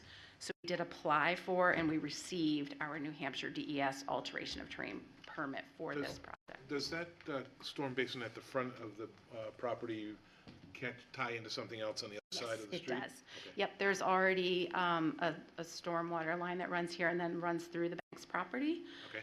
And so this will connect to that. It's not sending more water than goes there today. It's just picking it up and whisking it away in an appropriate manner. And then there's enough storm on the top right, the northwest corner up there, east corner, sorry, the other side. So there's no storm drains up in that corner. Everything's going to slouch back down to the one that's there. This water here will flow down to this catch basin.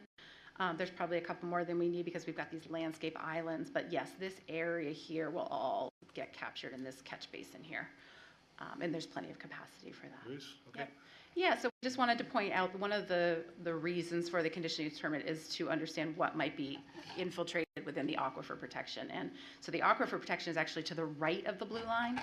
The very, very corner of our gallery tips that, but for the most part, the majority of the infiltration will take place outside of the aquifer protection district. So that was, I wanted to make that point. This is the landscape plan, so you'll see, in addition to not taking down any of the trees that are in that buffer between the parking lot and the ball fields, we're adding 27 shade trees to comply. And so the frontage along the parking lot will look a lot more like the frontage along Banks, which on Manchester Street and the Old Suncook Road is quite lovely. So I want to talk a little bit about our request for a waiver. So this is the intersection of Old Suncook Road and Airport Road. So Alec gave a wonderful explanation of why we worked with the city and it made sense to request a waiver to not build the sidewalk at the intersection because we'd have to improve it on the other side as well, which is here.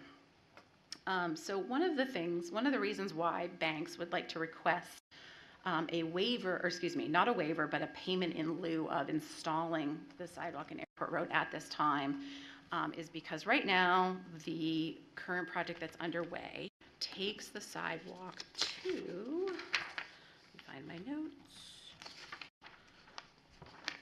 186 Airport Road. So, and Manchester Street is funded in fiscal year 2028. So there will be a gap in having the sidewalk extend from 186 Airport Road down.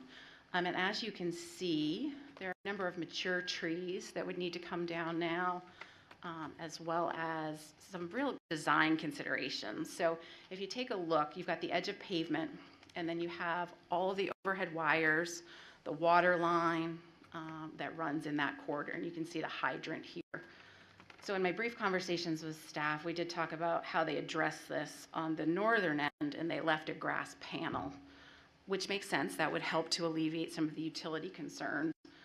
But there isn't currently enough room to do that with the existing right-of-way. And then to address this up, Banks has invested in putting in the split rail fence and arborvitae all the way down and really wanted to maintain these trees. So it's our feeling that it would be best for them to pay in and have this be part of a comprehensive design and construction. There's going to be a gap on each end. We're not going to take it all the way to the intersection because there's an acknowledgement that that's all going to need to be studied and built. And so the reason for that is not that Banks doesn't want to contribute the money. They're happy to do that piece of it. It doesn't seem to make sense to take down the trees and for us to design a segment of the sidewalk when there's really thousands of feet that all need to be designed comprehensively. I reviewed the VHB plans for the northern project. You know, there's a lot of considerations that go into that, and it was our recommendation that it would be great for that to be a comprehensive design and construction. So that's my request to the board, but I fully understand that that's your decision to make. They are interested in building the sidewalk along the project frontage. We talked about it, especially, in light of building it on Airport Road. They didn't feel that they wanted to take it out regardless of whether they build this now, whether they pay for Airport Road. They still want to build it along the project frontage. It makes sense for their employees. It makes sense to build it now. We're going to be putting in the curb. Just from a cost-effective perspective, it makes sense to build it now. So they're going to build that regardless of. So the waiver request is really to not build sidewalk on Old Suncook Road and around the corner. And then on Airport Road, the request is to pay in lieu of.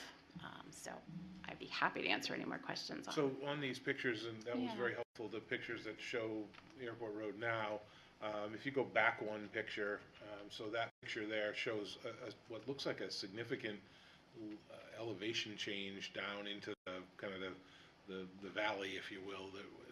Where would a sidewalk go? It'd go to the other side of on the other side of the of the telephone poles. So kind of right where the fence is. Yes, right? exactly. Yeah, so the fence would come out, the arborvitaes would come out, we would have to redo the guy wires, and then we would have to figure out, grading as well as right-of-way easements or licenses, because I do think, not having looked at it closely yet, that it doesn't appear that there's enough room to do the sidewalk within the existing city right-of-way. But this used to be 2 house lots that were purchased and were merged in with the bank's property that they already owned on Old Suncook Road. So for those reasons, it feels like it's a bigger project and bigger consideration. Okay, thank you. Yeah. Questions? Can you identify back on the plans, I was looking, but you probably get to it quicker, is where you plan to have snow storage? Yeah, that's a great question. It is on the site plan. Let's see. I mean, I'll go to the landscape plan. That's probably the better plan. So they will basically have room to sort of tuck it in between the trees. There's a little bit of room here. All of this area is low-lying. It actually infiltrates onto our property versus running onto the city property. So they will store as much as they can. And then, like on their other property, if they need to, they'll haul it from site. There's definitely a little room up here. Is there any kind of, between the landscaping and the striping, or where the pavement's going to go, is there any kind of like little curbing? There's curb. Because Yeah. if you're just pushing it in between, you're also pushing it up against a curb. I just was trying to figure out where Yeah, some of it, I think they'll plow to the end and come down to the end here. And then, yes, you're right, the plow rides the curbs, kind of sends it over. And then they'll have some opportunities to store snow here, in here, and here. But otherwise, they'll have to remove it from the site.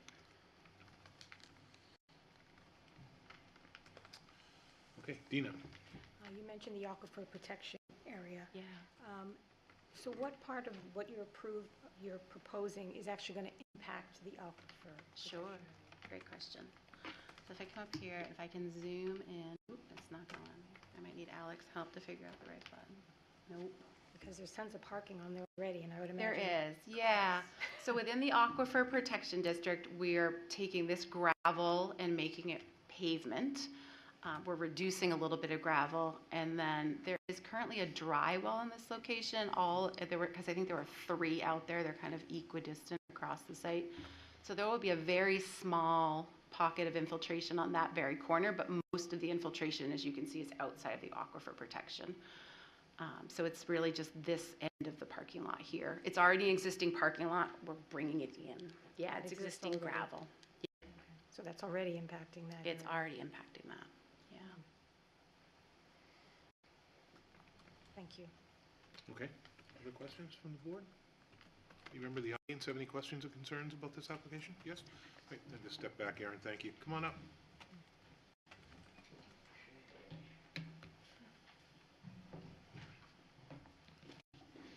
Hi there, if you could state your name for the record? My name is Madeline White, and I live at 227 Airport Road. And Jennifer White, at the same address. My daughter. So just for orientation, you're on Airport Road just to the Right north? Right across the street. To the north, or From across where the the street? 3 houses were taken out, the banks. So across the Airport Road? Yes. Okay. And next door to me, there's a home with 2 little children. I've lived at Airport Road for 60 years. I've seen many, many changes over the years. I'm sure. There's a lot of traffic. Coming out of Old Suncook Road, they come gunning out of there, backfiring and racing up Airport Road. And in the fall, when the leaves aren't there, there's a lot of lighting. And then we have to look at Alossa's parking lot, which is fully lit. And it's not like a neighborhood anymore. So I'm not for having them add more to the lot. The bushes really don't cover an awful lot, and the tall lights come right through. And they had, for a while there, they were tooting the horn all the time at banks. We finally stopped that. So we don't need any more construction around the neighborhood. So, just from an opposition perspective, it's lights primarily, is that the issue? And the traffic and the noise, yes. But there's people already there, I mean, they're already parking there, but building it out. People coming out of Old Suncook Road are really gunning it all the time. Yeah. I can't tell you the number of times I've been in my yard and had to jump because of the traffic and the noise that they make going up. And now that Airport Road is now a place where they can avoid going down through Main Street, they come Airport Road. Cut over. So that's even more traffic. So. Okay. That's my objection. Any questions for Mrs. White? Thank you very much for your testimony. Thanks. Okay, any other, you have, go ahead, sorry. So I'm unclear on this map if the parking is going to be directly across from our home, so the airport residence, it was a little unclear. And is there going to be trees taken out to make this one extended parking space for employees?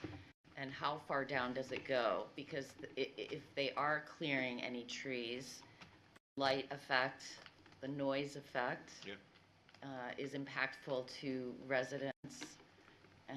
It butts not only the residential neighbors of Airport Road, but people who have their abutting yards on the opposite side of ours, and people who have affordable housing in those apartments. And so while it would be, I believe, something that could be done in such a fashion that could meet both people's care needs, I think right now the city's planning of how this sidewalk is going to go down Airport Road and those trees coming out, what it's going to impact for us. It's a part of two projects over a large extended period of time. We also have Nissan at the end, and that's our example of what it's potentially going to look like across the street from us. That is our concern. So you're either one of these, this is Airport Road here, Old Suncook. Are you located? We're two, probably. Okay. So nothing is changing for any of this. It's just behind the main bank's facility on Old Suncook Road. That's the area where the pavement is taking place. So you're probably a good 600, 700 feet down Old Suncook Road before any construction would take place? 800 is the applicant saying, yeah. If I may, they're adding trees. Yeah, so I was happy to hear that the trees between the ball field and the parking lot aren't coming down, but I'm curious about any trees coming down that are actually past and in between this open lot. There's no proposed construction in anything other than that area where the parking lot is shown? Yeah, it's hard to explain, but there's like a row of urban growth trees, that's the way I would describe it, that start at the edge of the apartment complexes before you hit Bank Chevrolet. So if you're, Wait a minute, just want to make sure we're talking about the same lot now. So the apartment complex is across the street on Suncook Road. that's right, but if you're sitting on Airport Road, all of those trees, if they're going to extend their parking lot, which I think that they're adding cart, They're not extending it. It's the same location. They're just replacing gravel with pavement. So the point may be to say, could you put a couple more trees on the eastbound side, which would be on the right-hand side of the picture that's there. So if you go over there now, it's, primarily in that same spot is where people are parking now anyways. Okay.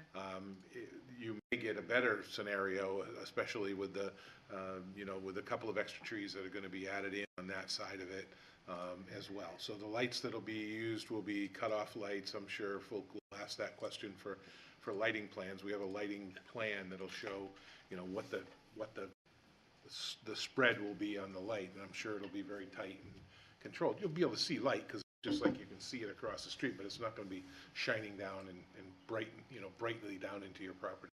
But again, you're 800 feet from the space that's there, and nothing between Airport Road and all the way up there is going to change. Trees, brush, nothing. One thing that would change is if the sidewalk takes place. Oh, the sidewalk, yeah. Well, I sit in my kitchen, and I can see all the parking lot of Los's from my kitchen window. Yep. And that won't change. That's not going to change at all, unless Alosa comes in and wants to do something. But the traffic also. Yeah, we can't help you with that. Unfortunately, we can't do anything about the traffic. And I hear you. I understand it's a problem all over the city as we've grown up. All of a sudden, it's not like it used to be 30, 40, 60 years ago. I mean, I imagine it was much different then. So. Louis' Diner's gone. Louis' Diner's gone. Yeah, that's what started it all, right? Yeah. Okay, yes, Councilor Todd. If the chair would indulge me just for a moment, I did hear your complaints and concerns about the speeding. That's not something that this body can address, but we do have a traffic operations committee in the city. And it's as simple as putting in a request for, if you use the C-Click Fix app, you can basically just put in a request right there to say, would it be possible to have more enforcement, or can someone take a look at putting up the temporary, the speed, your speed is sign on the trailer. That could be displayed. It's not a permanent solution, but sometimes it does help, and it helps with targeted enforcement, so it could maybe calm the situation down for a little bit. Yeah, and to Councilor Todd's point, we've had a lot of people that have done that in the past, and what helps in the C-Click Fix app, if you go to the City of Concord's website and you do the C-Click Fix, you can download the app or you can do it right on the site. But if you know specifically at 4 o'clock every weekday, you're getting this, or at 2 o'clock in the afternoon or noontime, that really helps be able to pinpoint issues to identify additional protection or additional survey that maybe needed to be done from either code enforcement or from police to say, hey, this is a problem and it needs to be addressed. As opposed to just they're going up and down the road, tell them specifically it's at this time and this is what we're seeing. They're turning left and they're squealing their tires, whatever it might be. As much detail as you can give typically dials you in a little closer so they can put it on the schedule and start swinging by more often, if that helps. Okay. Okay, thank you. All right, thank you very much for your testimony. Yes, Dina.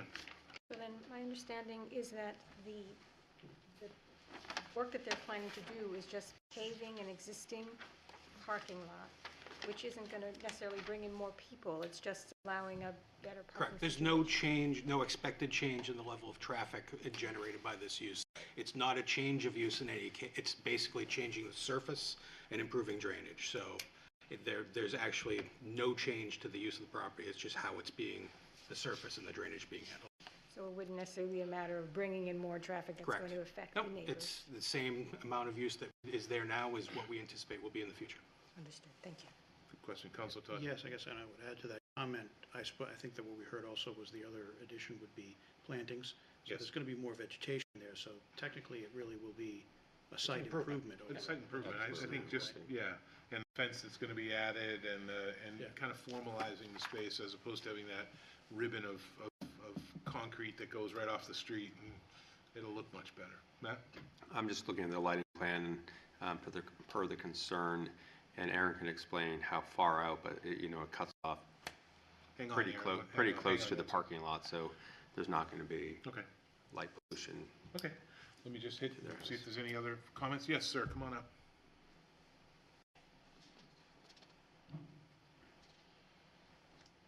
Make sure he signed in. Yeah, welcome to the table. If you could state your name for the record. Thank you. Jake Curtin, 237 Airport Road, Road, so like Madeline and Jen had mentioned, I would be in parcel 3 next to them at 2.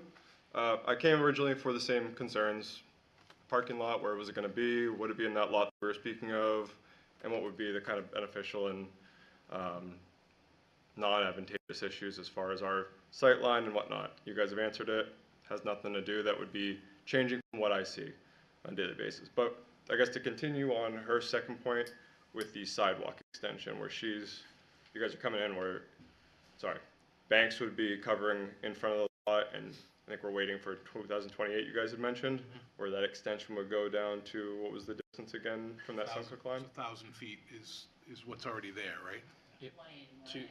To clarify that, Manchester Street is budgeted in the city's capital improvement plan to be reconstructed in fiscal year 2028, which will add sidewalks on both sides of the road and other improvements throughout.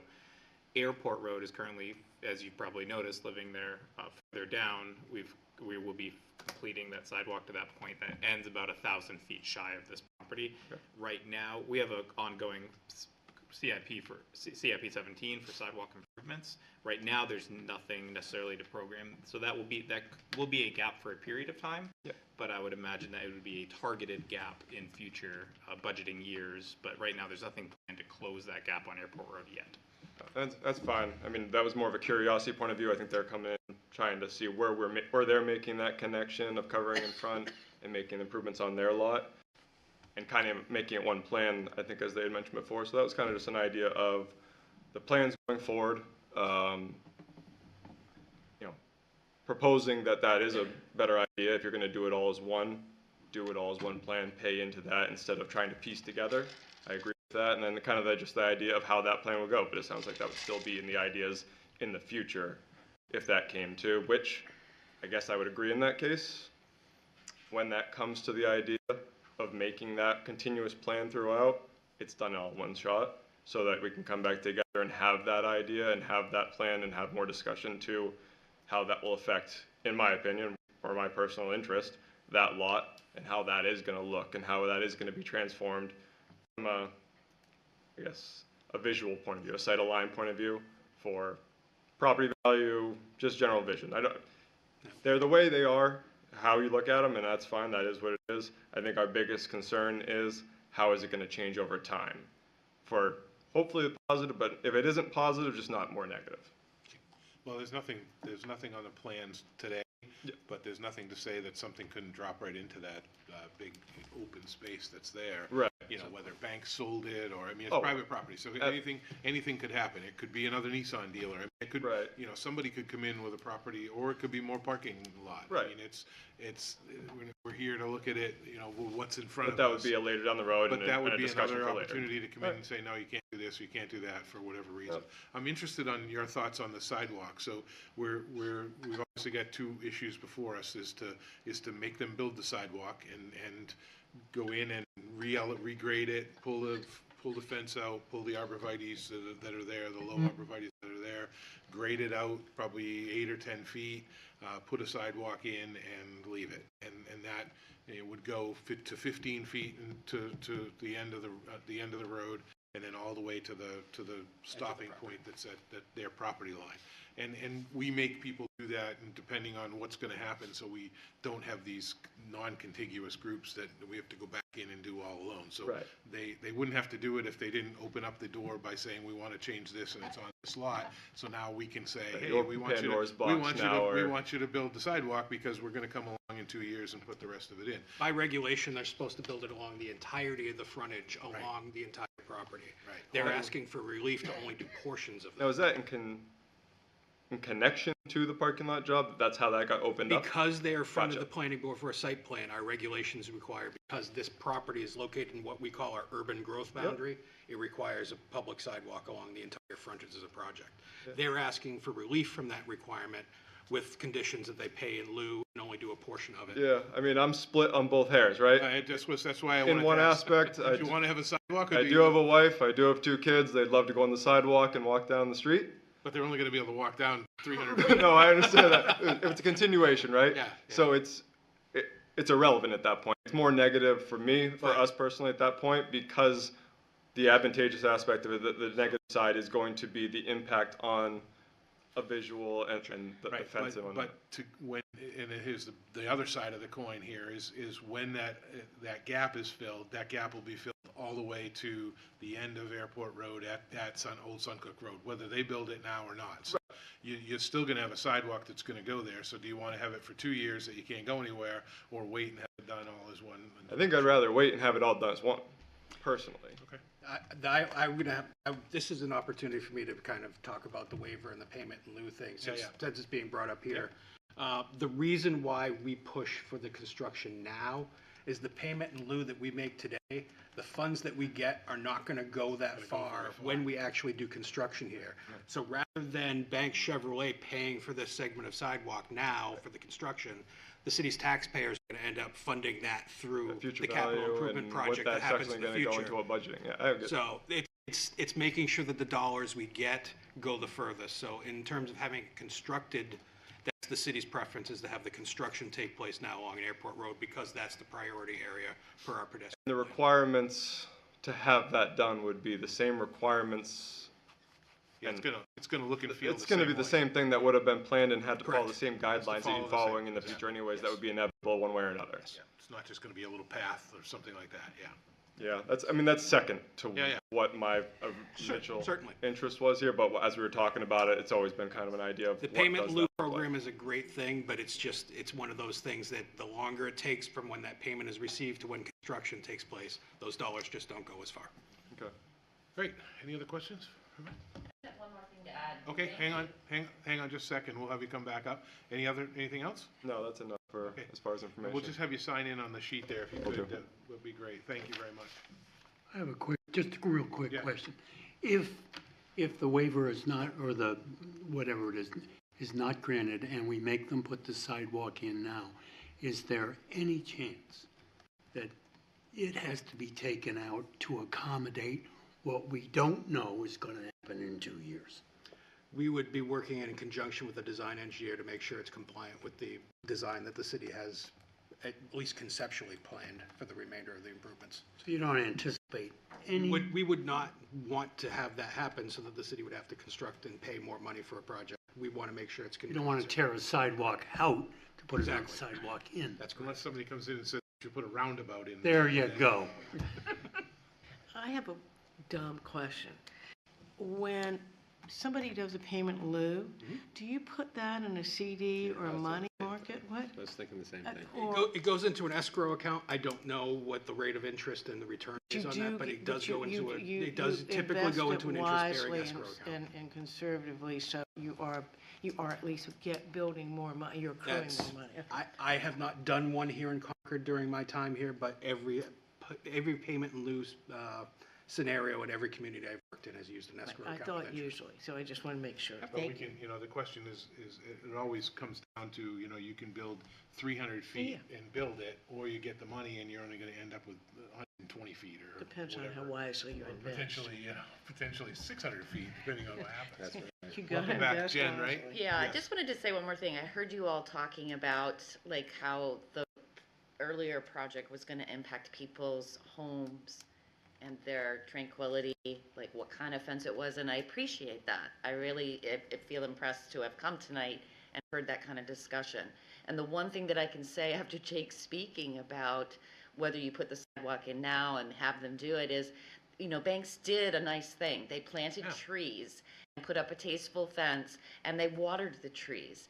And so, that seems like a good neighbor, business and residential together. And I just hope whatever's the outcome of this further discussion that's going to happen at some point, right? Because it's going to go in, the sidewalk, that we do that we're good neighbors in Concord to each other, both business and residential. Yeah, that's great. Well, thank you. And you should come to more meetings. Come and sit. It's great fun. Okay, any other questions, comments, concerns? Will the applicant come on back up? Aaron, thank you. And you started to come up before with a follow-up on... I don't have a ton to add. I love the discussion. Yes, the site lighting plan complies with the city's dark sky ordinance. So all of the lights are downcast and fully cut off.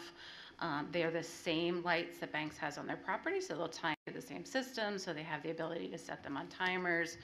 You know, the goal is to have adequate lighting, especially in the winter when it does get dark early, their employees leave, and then they sort of tone them down. Then there's just enough light there for security and for security cameras and whatnot. Fortunately, in the summer months when we have baseball and softball, it's really not as big of an issue.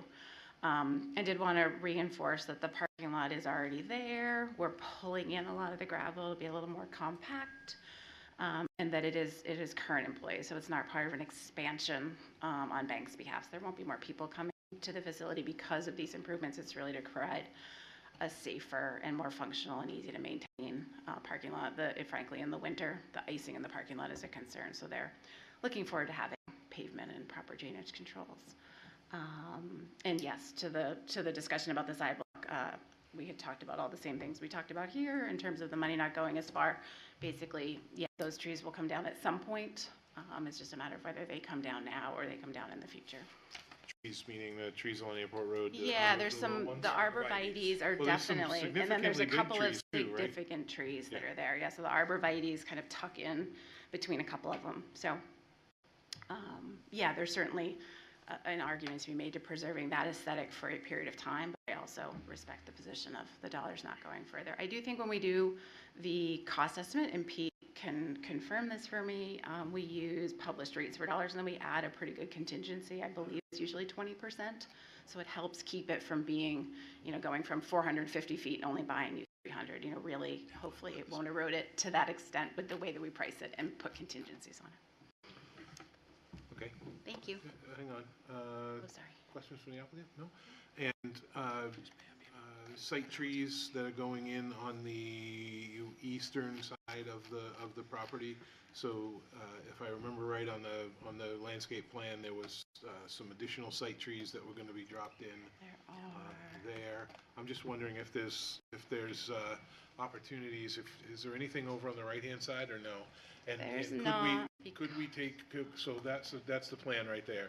Yeah, so this abuts an existing lot. So this is a paved parking lot that is used for the storage of vehicles with the body shop. There's a fence around it. Yep. And then this is an existing stand of pitch pines. So this is already, if I can I should go back to my photos. There are a lot of nice trees in that area, especially as you get beyond the storage space. There's some really nice trees that they have, and those are all going to stay. Let me see if I can, I apologize, it closed.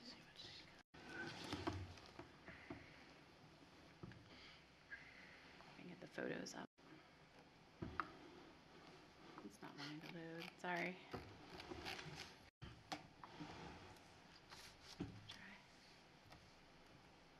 Is it already open up there? No? No, this is the plan set from the staff report. Well, that's fine. That's okay. Yeah, so once you get beyond, so you've got the parking lot, you've got the storage lot, there is a stand of trees there, and then there's kind of an open grass area that looks a little bit like a park, and then there's the new arborvitae. And that shows it, but what I was going to say is, could we move some of those trees that are up against the already vegetated buffer on the northern side over to the right, but it goes right along the line, so I don't think you'd be able to do that. These are actually required as part of the shade tree requirement for a parking lot, more than 50 parking spaces. Okay, any other questions from the applicant? Nope. Okay, thank you very much. Thank you very much. We'll close the public hearing and hit our agenda here. Let's see where we are. Okay. So, geez, sorry. Okay, so again, using as our findings of fact the information that we have in our packets, the testimony that we heard here tonight from the applicant and from a couple of abutters, as well as all the information that we have available to us in our package. We'll use that as our findings of fact to make decisions here. First up and foremost is the waiver request. Partially grant the waiver request below from the listed sections of the site plan regulations based on evidence provided showing the criteria of RSA 674-44 3E and section 3608 of the site plan regulations are met, and those are outlined in the section 2102 sidewalks required. So again, lots of discussion regarding the sidewalks. I'd love to get some ideas from the board where we where we feel we want to be. I'm inclined they're going to do the sidewalk on Old Suncook Road either way, so that's going to be done. I'm inclined not to do the sidewalk on Airport Road is my inclination. I'd love to hear conversations around why we wouldn't want to do that or why we'd want to make them put it in. Council Todd? Thank you. The city just undertook sidewalk improvements on Airport Road. And I'm wondering if engineering has any comments, because there were several difficulties that were encountered with that stretch of Airport Road sidewalk, which I would assume would also be encountered with the current proposed stretch, or am I wrong about that? Could you enlighten us a little bit further about the issues there? Yeah, actually, I do not work on capital improvement projects, so I don't have any details on that. I was kind of hoping Mr. Thompson knows a little bit about it. He might be able to help us, actually, but. There's no doubt this is a challenging stretch, given the improvements that are there, the vegetation that's there, the utilities. We understand that. I cannot speak to whether or not we're going to have the same issues that we had on the other portions of Airport Road, but if anything, there might be different challenges here, given the stretch of the road. The reason why we're advocating strongly for construction by the applicant is for that reason, that we want to make sure that because the regulations require the sidewalk for the entirety of the frontage of the property, we're sympathetic that they don't need to do that for this particular application, but it's our feeling that that construction is much better spent on the Airport Road frontage, given its proximity to both the improvements that are currently happening on Airport Road and the improvements that are coming with CIP 36 and Manchester Street. Can I do a follow-up question on that too? So what I'm taking from what you said here is that there's no real way to be able to estimate what the cost of those additional difficulties without a that you might design, encounter. really, because the city doesn't have any information beyond the limited information that's part of the site plan package. I think Aaron was very correct that there's probably insufficient right-of-way here to be able to do this with the existing right-of-way and make it work with a grass strip and panel. We'd need to explore whether or not we do an easement or a license, or is there a dedication of additional right-of-way? So there's a lot of questions here that if we're not dealing with them now, we're going to be dealing with them when we do the ultimate project in the future. One more, I'm sorry. So the payment, if we did not do that and we said, give us the payment in lieu of. The way the regulations work for payment in lieu is based on the construction costs of what the sidewalk would be to construct, based on our regulations today, based on a linear foot basis. So, but it would not necessarily include extra dollars for Correct. any potential problems That's that you would correct. encounter. That's what I wanted to clarify, right? Yeah. That's correct. Thank you. So I have a related question to that. Who actually, so if the applicant builds a sidewalk, obviously it's not Aaron out there building the sidewalk or Tracy Banks, right? So who is building? Is the city building it and they're just paying the city to do it, or do they have a private company come in to do it? That would be something we would discuss with the applicant. Typically, in this situation where they're going to be building it along their frontage, they're going to be doing that construction as part of their site plan process, site plan project. Okay, okay. There are ways that we could do that. We could have the applicant's design engineer do the design, and then we do the construction with them paying for that, or we would come up with some way. But generally speaking, the way the regulations require it would be on their dime. Okay, and so follow up to that is when the city makes its improvements, likely not going to be the same contractor that's going to be doing the additional sidewalk. Right. Likely not. It depends. Again, depending on the arrangement that we end up with the applicant, it could be our contractor, it could be theirs. Okay, thank you. But to Councilor Todd's point, if you run into problems like they did in certain areas, and then all of a sudden you're finding, this doesn't work, or that doesn't work, or we've got to do this, or we've got to do that, it's on their dime, as opposed to the city picking it up to do it on the other end. We fully respect the board has the ability to make the decision one way or the other, but we just want to make sure we're advocating for the taxpayers of the community and for the overall community vision as it comes to pedestrian facilities. Yeah, right. I get that. And Banks is a huge taxpayer in that community. Yeah, I get that. Dina. So just continuing on, so either way, Banks is going to be paying towards this sidewalk, whether it's now? They've requested the waiver. Should the board grant the waiver as they've requested it, they would construct the sidewalk on their project frontage on Old Suncook Road and provide a payment in lieu for the frontage along Airport Road.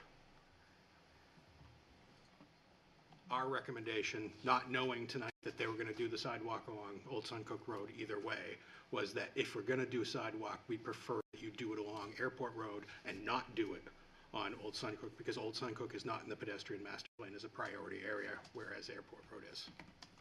But understanding that they're going to do that sidewalk one way or the other, the math and the financial piece that I was trying to balance by saying, no, we're not going to make you do this, they're going to be doing it anyway. Just a quick comment. The Suncook Road, however, the Suncook Road sidewalk is functional immediately. They use it. Sure. And the other is not. Tim, it wasn't across all of the Suncook Road. No, it's just along the frontage where the Right. project is taking place. Teresa? I'm inclined to support you, and I apologize to the city, but it seems to me when I hear this, the residents on Airport Road don't want really any time, well, let's just say, as long as possible, those arborvitae should stay up, because once those come down, it's impacting them more so. If I heard Alec correctly, this is not already on the capital plan. So you said 2 years for 28 for Manchester Street, but there's not a date for Airport Road. So there's no date. The residents on Airport Road may get 6, 8 years out of those arborvitaes. And that just seems to me fair and the neighborly thing for the city to do, or for us to do. And again, from the city's perspective, then you got 6 or 8 years of depreciation of the pay in lieu, and then you're gonna end up with 60 feet of 60 feet that you might get. But So that's the juggling Well, act. now, I think I heard Aaron say that they do 20% above. Yeah.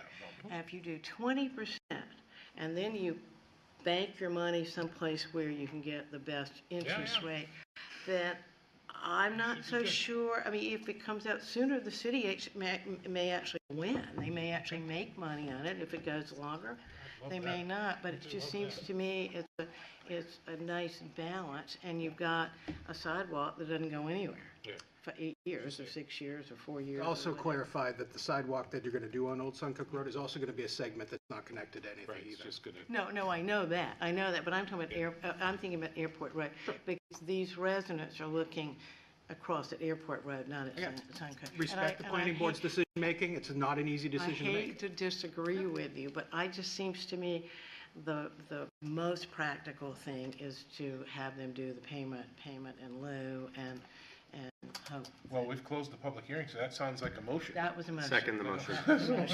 That was a motion to grant the waiver and allow the. As proposed by the applicant. As proposed by the applicant. So that's even easier. Grant the applicant. So that's a second as well.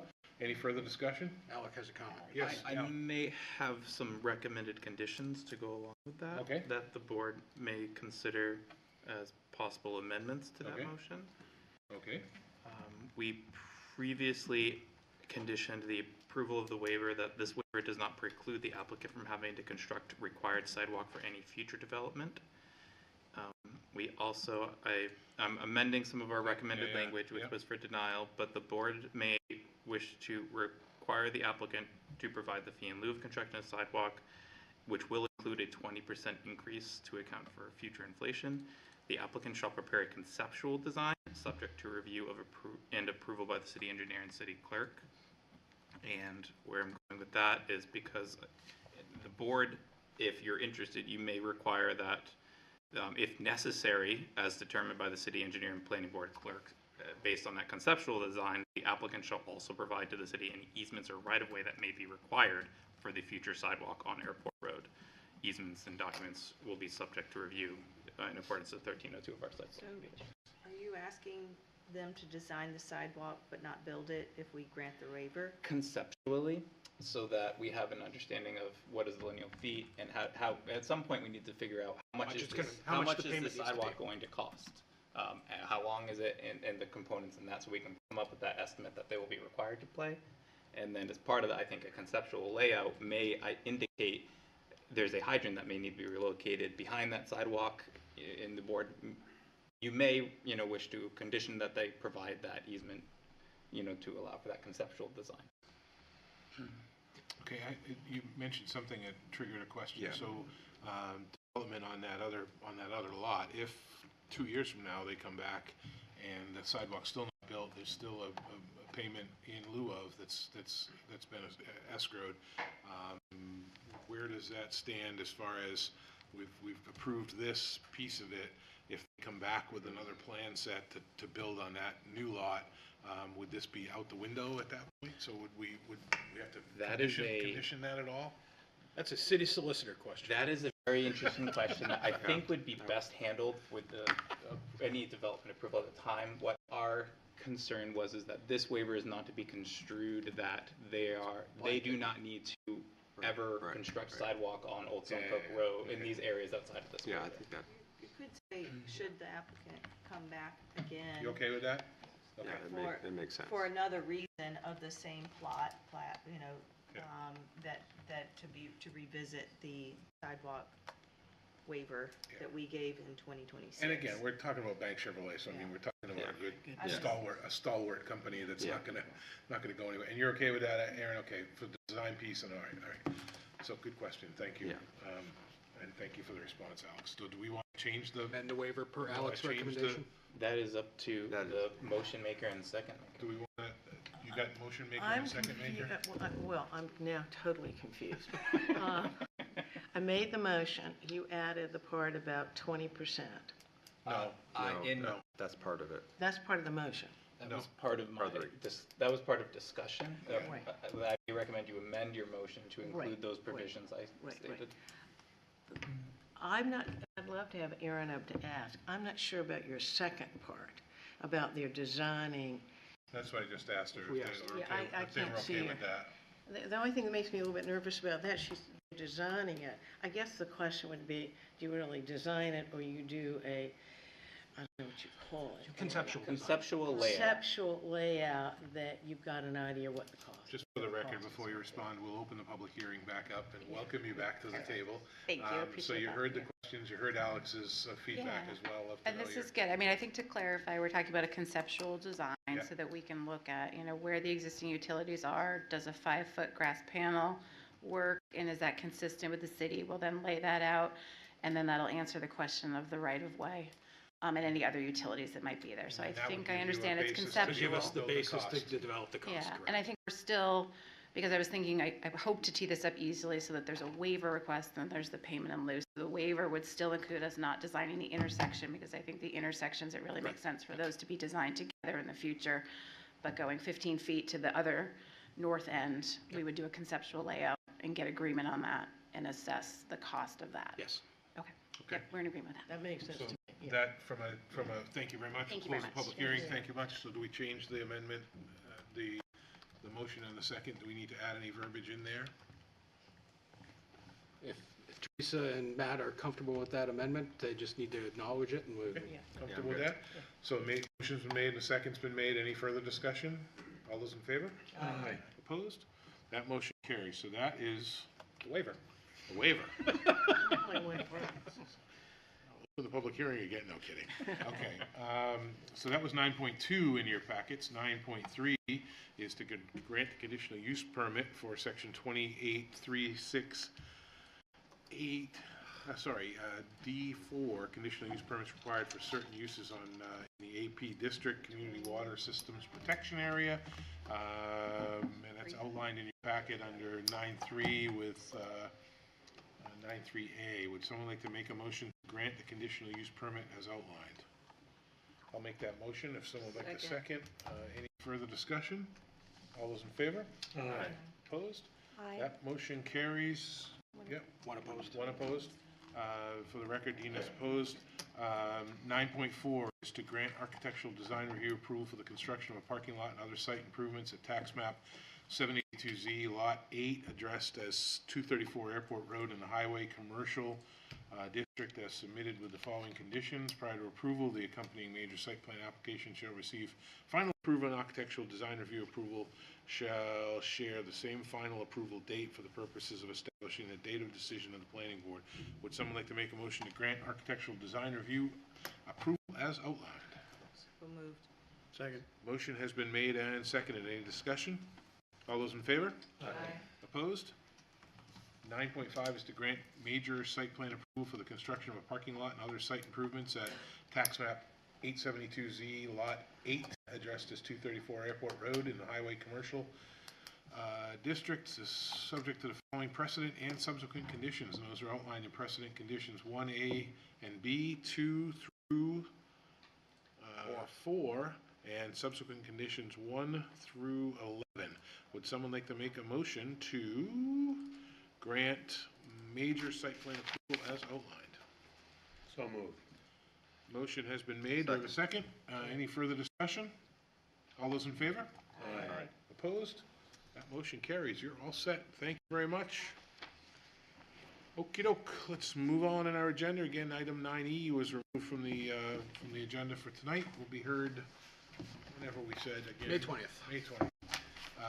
So that moves us on to 9F in the agenda. If we can read that into the record. Novus Group, on behalf of NH Scott, requests an amendment to a previously approved major site plan for certain waivers to modify the conditions of approval at tax map 32Z Lot 59, address as 210 Bog Road in the open space residential districts. All right, let's get a quick staff update on this while the applicant comes up. All right, on April 16th, 2025, this application received conditional approval from the Planning Board and ultimately received its final approval on September 30th of 2025. Staff's understanding is that through extensive collaboration with the abutters, the applicant is requesting an amendment to their approved site plan application to revise the landscaping proposed within certain areas of the required buffer. Through coordination with staff, it was determined that this effort would require the applicant to request a waiver from section 18.17 of the site plan regulations and to amend a condition of the original approval. And the staff report was prepared accordingly.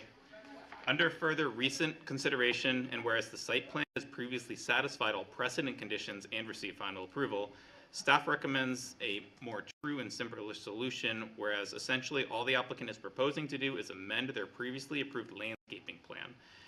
Staff would recommend, provided that the applicant is willing, that they rescind their request for a waiver and the board consider the amendment simply as a revision to the revised landscaping plan with no action to be taken on the waiver or amending previously satisfied conditions of approval.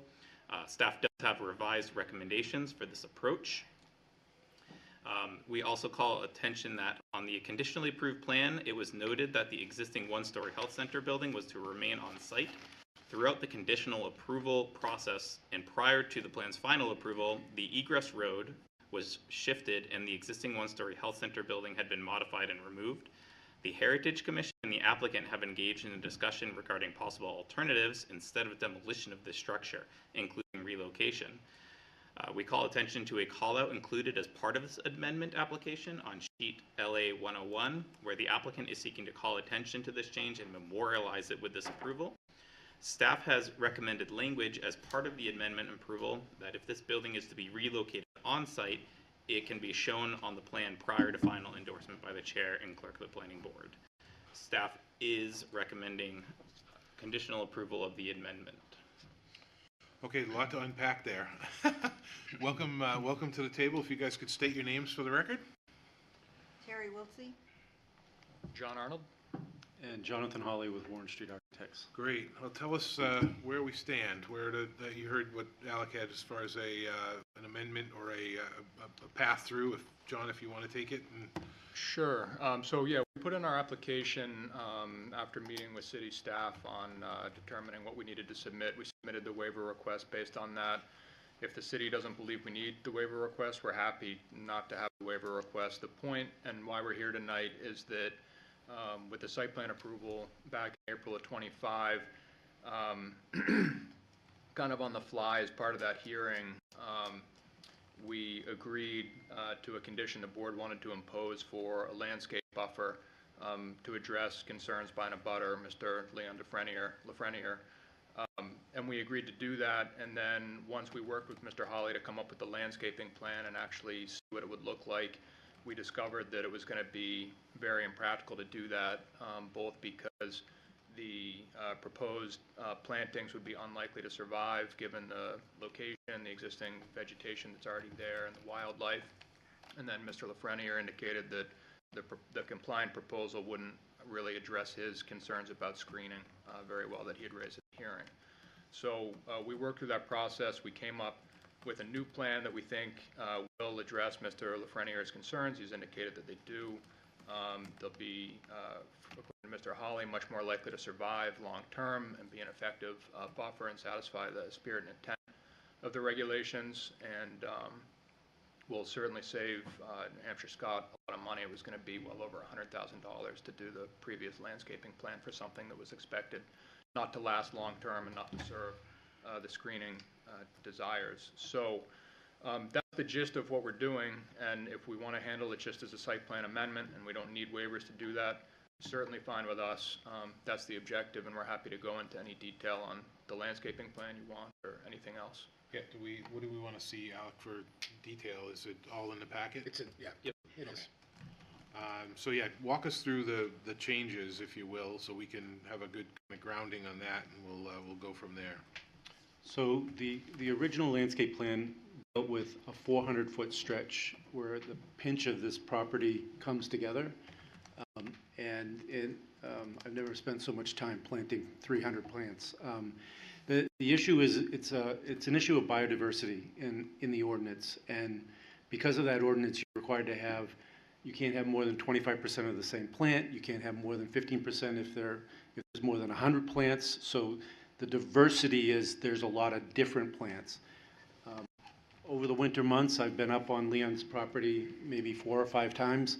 I've met deer in his driveway every time when it's dark. There are 2 beautiful rhododendrons that are in the back of his, that sort of frame his garage. They're eaten to about 7 feet high, gone. So the majority of the plants that the city requires are candy to the wildlife that are up there. They will be gone. So the reality here is, why plant something that's just not going to last? And that's the truth. So in conversations with Leon, we've picked an arborvitae, a green Tulia plant that will grow to about 20 feet high. It'll be about 10 feet in diameter. They're proposing to plant 24 of them in an area that screens both the field and the driveway, the roadway that's going to pass through, in lieu of 300 plants, which are, half of them are shrubs, which are never going to grow more than 3 or 4 feet high, and the other half are deciduous, which are going to have canopies 10 to 15 feet high. The other thing that I want to point out to you is that in the conversations with the previous planner in this whole conversation, we went out and surveyed all of the trees in this buffer area. They're all 100-foot white pines, maples, poplar. You basically stand out there today and it sticks, 60 feet high. So there's a lot of planting. You're 800 feet behind Mr. Freniere's house. You're in the middle of the woods. So what we're trying to do is just plant a plant that's going to be a visual screen and accomplish what he's trying to do, as well as give some buffer for acoustics, because this is the parade grounds that they're going to use, that field in the back. And all of the other plantings that were required by the city don't accomplish that. That's from 50,000 feet. Okay. Can I interest you in chain link fence with privacy? Sure.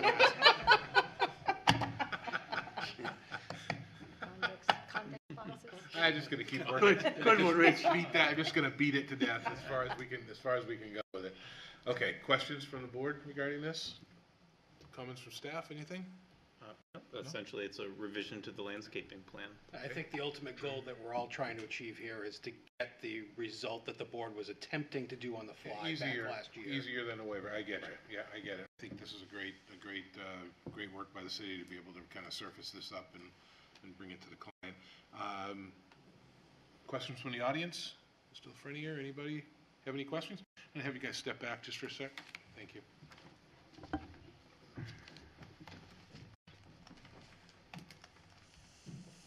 You don't have to keep us that separate. No. Wait till you see the chain link. Wait till you see his chain link fence next week. With plantings. Welcome back to the table. If you could state your name for the record. Leon Lafreniere. I reside at 141 River Road, and I'm referred to as the abutter in the application. It's the middle. So Thank you for taking this up and putting up with me one more time here. We expect to see you on the other side of the table next time, so. Just for the record, Leon's been appointed as an alternate to the planning board, so he'll be sitting in eventually once we, actually be sitting in more than eventually, he'll be coming to meetings just to participate as an alternate, so just for the record. You're here today as an applicant away from this plan.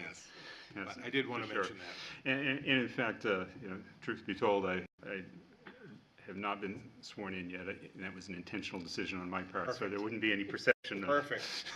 Well, So I jumped the gun, so now you got to be sworn in. All right.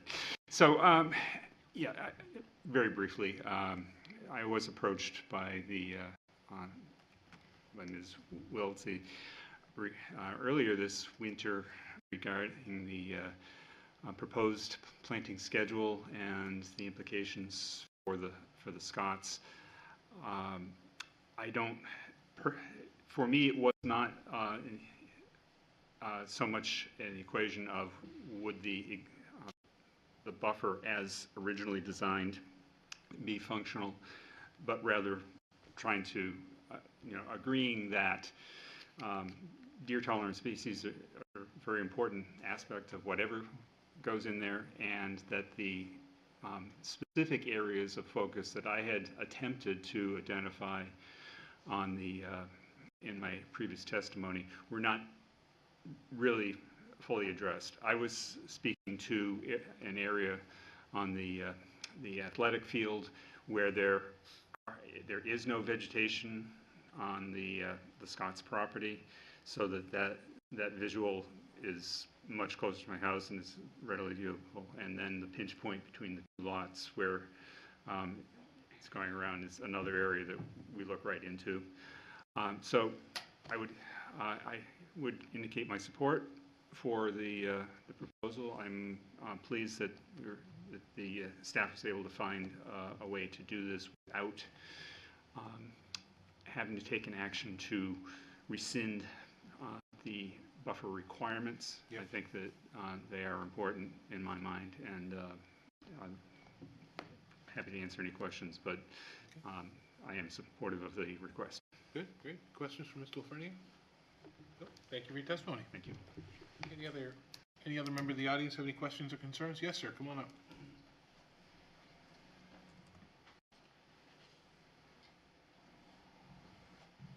Evening. My name is Edward Smith. I live at 145 River Road, next to the abutter, another abutter. I want to say thank you very much. I support the movement, the proposal that's been outlined. I wanted to thank to see the city and the Scots and ourselves all taken into consideration, and you did a nice job on this. So great. Thank you. Well, thank you. Thanks for your testimony. Thank you very much. Okay, anybody else have any questions, concerns about this application? No. All right. Close the public hearing. Bring it back around to the issue then at this point. Alec, how does this change my packet here? Quite a bit. Yeah. So if you'd like, I can. I would love it. I would love it. I'd love to be able to say that we're going to use as our findings of fact the information that was presented in the packet, the testimony that we heard from the applicant, and let's say the content that was in the packet as well as for our findings of fact. Yes. But that'll move us right into the next phase, which is based on the adopted findings of fact. The staff would recommend the board vote to grant approval for the major site plan amendment to modify the approved landscaping plan, specifically the landscaping within certain required buffers for the conversion of the site at 210 Bog Road to NH Scott headquarters, subject to the following precedent and subsequent conditions. Precedent condition A1, I'd recommend modifying to strike the last sentence to read instead, within the complete plan set, the cover sheet and site plan notes will be revised to list all approvals, variances, waivers, and conditional use permits with section numbers and description of date of approval. The remainder of the recommended conditions would remain as presented. I may also add, we may want to consider opening the public hearing if the applicant is willing to officially rescind their waiver requests. I don't know if that they were in favor of it. I don't think that was a formal action. okay. So we'll do that. Yeah, let's do that before we hit these. So John, if you want to pop back up. So we need to officially have you, or we make a motion? No, I think it was just the applicant So on applicant record. formally rescind their Waiver request. request. Their waiver request. There were 2 waiver requests. We'll formally rescind both of them based on the understanding that the city's determined they're no longer necessary for this plan That amendment. would be perfect on the record. That's on the record, we're perfect, thank you very much. So we'll close the public hearing again. So we've addressed precedent condition 1 by striking the final sentence. Do we have changes to condition 2 and 3? Nope. And then subsequent conditions? It's just The one, okay. So Alec made the motion, I'm not gonna try to repeat. I'm recommending Oh. a motion. I have no Yeah, authority. He recommended the language for the motion. I'll make that motion. We want to put that out for a second, if someone would like to second that. Second. Motion's been made and seconded. Any further discussion? All those in favor? Aye. Opposed? That motion carries. So I think that's it, right? That is it. You are all set. Thank you very much for your time and energy and effort. And good luck with the project.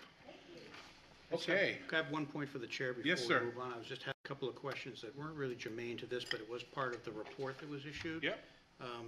And it was what was read into the record earlier. It specifically references section 2.3 of the report, where staff was noting that the plan submitted to the board for review, that there was a conditional approval, that the existing one-story health center was going to remain, and then and there was a certain twist in the road that was going to allow that to remain. And I'm guessing, I'm kind of curious if we have any information as to why the modification to shift the road was necessary. I don't know the answer to that question. What I do know is that had I been sitting in the clerk position at that time, I would have recommended that the board it would come back to the board as a substantive change because it involved the demolition of the structure. I would not have considered that to be an administrative change that could go without planning board approval. Well, that's good to hear, because that's where I was kind of going with this discussion. Yeah, it should have been, yeah. Yeah, I think 100%. that's something that certainly should have been within the purview of this board, and I agree about the fact that it was substantial. I recognize there were different staff in place at the time that made a different decision on that. And I guess specifically, I'm thinking that, this matter did become before the Heritage Commission, as was pointed out in the report, and they engaged in a discussion about alternatives, but and actually, they actually unanimously determined that the infirmary building is historically significant. But the commissioners were kind of at a disadvantage because they didn't see the amended plan until the date of that meeting. So I'm trying to kind of help out our cousins here on the Heritage Commission a little bit here with this. That was something why- that I would not, if I were in that position, it would have been handled much differently. Yeah, so I guess I'm wondering moving forward for something like that is kind of significant. I would kind of consider that substantial as well. We've had We could certainly discussions amongst division heads, and we've talked about how if there's any question of whether or not it's a substantive change or not, it needs to go to the city planner and to the deputy city manager for determination. But always err on the side of caution that if there's any doubt, it goes to the planning board. Okay, that's good. Well, I think that's good, because I was going to suggest that we do something. I mean, there's certainly a number of ways to do it, but if I know that probably in the difference between the major and the minor, demolition is not specifically listed. I don't know if we need to do that, or if we might want to consider doing that, because I would certainly consider that as sort of substantial. Demolition's not listed? I don't think so. Am I right? Maybe I'm wrong about that. I don't know off the top of my head, because it's not on my. We'll look into it. Yeah, But that's a I think that would be good, yeah, because I do certainly think that. Certainly in today's world. And also in today's world, and also it's kind of in line more with the master plan, especially the historic resources section. I think we 100%. obviously, as a body, want to adhere to that as closely as possible. Good point. Yeah. Thank you. Okay. Appreciate Thank you. that. Yep. Yeah, thank you. Definitely recognize it was an issue, though. Thank you. Okay, thank you. That's it, we're adjourned? No? Yeah, we're done. Mark's not even paying attention. Yes, gonna say, Mark's just standing there waiting, how do I get the end of the agenda? I think staff did a great job putting him at the end of the agenda. All right, let's read item 9G into the record if we could. Come on up, Mark. Richard D. Bartlett and Associates LLC, a division of Novus Group, on behalf of Seth Hippel, requests approval for a minor subdivision application for a 2-unit condominium conversion at tax map 7414Z, Lot 127, addressed as 45 Concord Street in the downtown residential district. All right, let's get a staff update on this if we could. I think we've seen this before, right? You have in August 20th, 2025, this application, or this property received conditional approval for as a two-lot subdivision.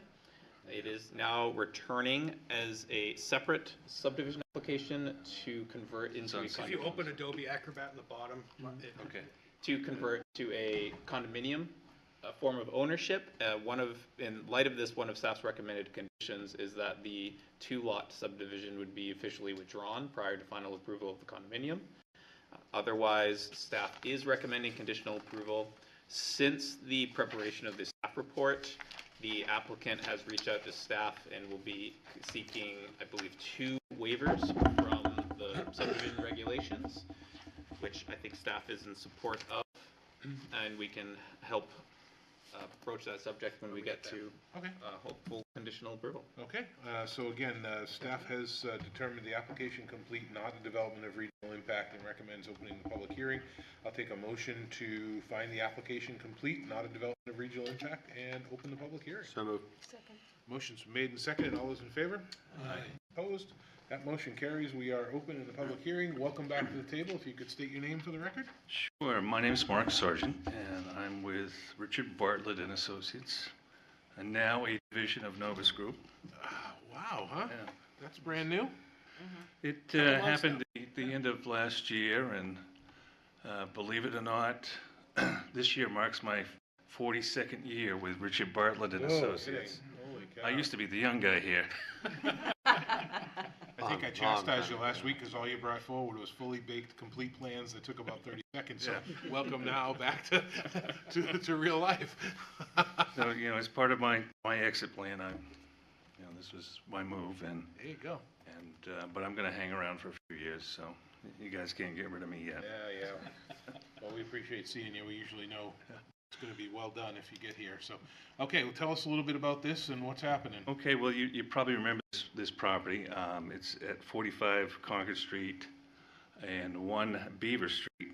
It has an area of just over 1/10 of an acre, frontage on both Concord Street and Beaver Street. There are 2 single-family homes you can see on the property, and driveway access is off of Concord Street.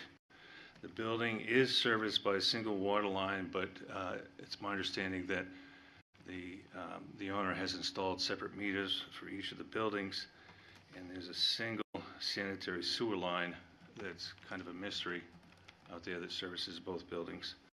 So we were here a couple months ago and had conditional approval for a 2-lot subdivision here, had a bunch of waivers, and also the applicant received a bunch of variances to do that.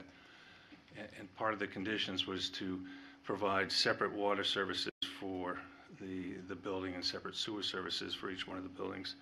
And in doing that, my client discovered that it was going to be in excess of $50,000 to have that accomplished. So he decided to choose a different path, and this is a path that we chose. And we went before the development committee at some point and discussed this, and it seemed like it may work. So the proposal before the board is to create a 2-unit condominium, so that the units itself would be the entire buildings, the one fronting on Concord Street, the one fronting on Beaver Street. Each unit would have its own parking area, which would be that limited common area that's shown on the driveway, and then there would be some limited common area associated with just some of the access to the building itself, the stairway and a little walkway along the building on Beaver Street. We have provided condo documents that address the water line issue. I know it's mentioned in the staff report that needs to be looked at, but my understanding is that the condo docs specify that the condo association would be responsible for paying the bill and maintaining the water line. The one thing that is in the conditions of approval that I guess we have an issue with is the sanitary sewer, and that's the location, size, and materials of the sanitary service We have no problem getting that cambered to find out exactly what it is, but the feeling is it's probably a 5-inch service where a 6-inch service would be required for 2 buildings.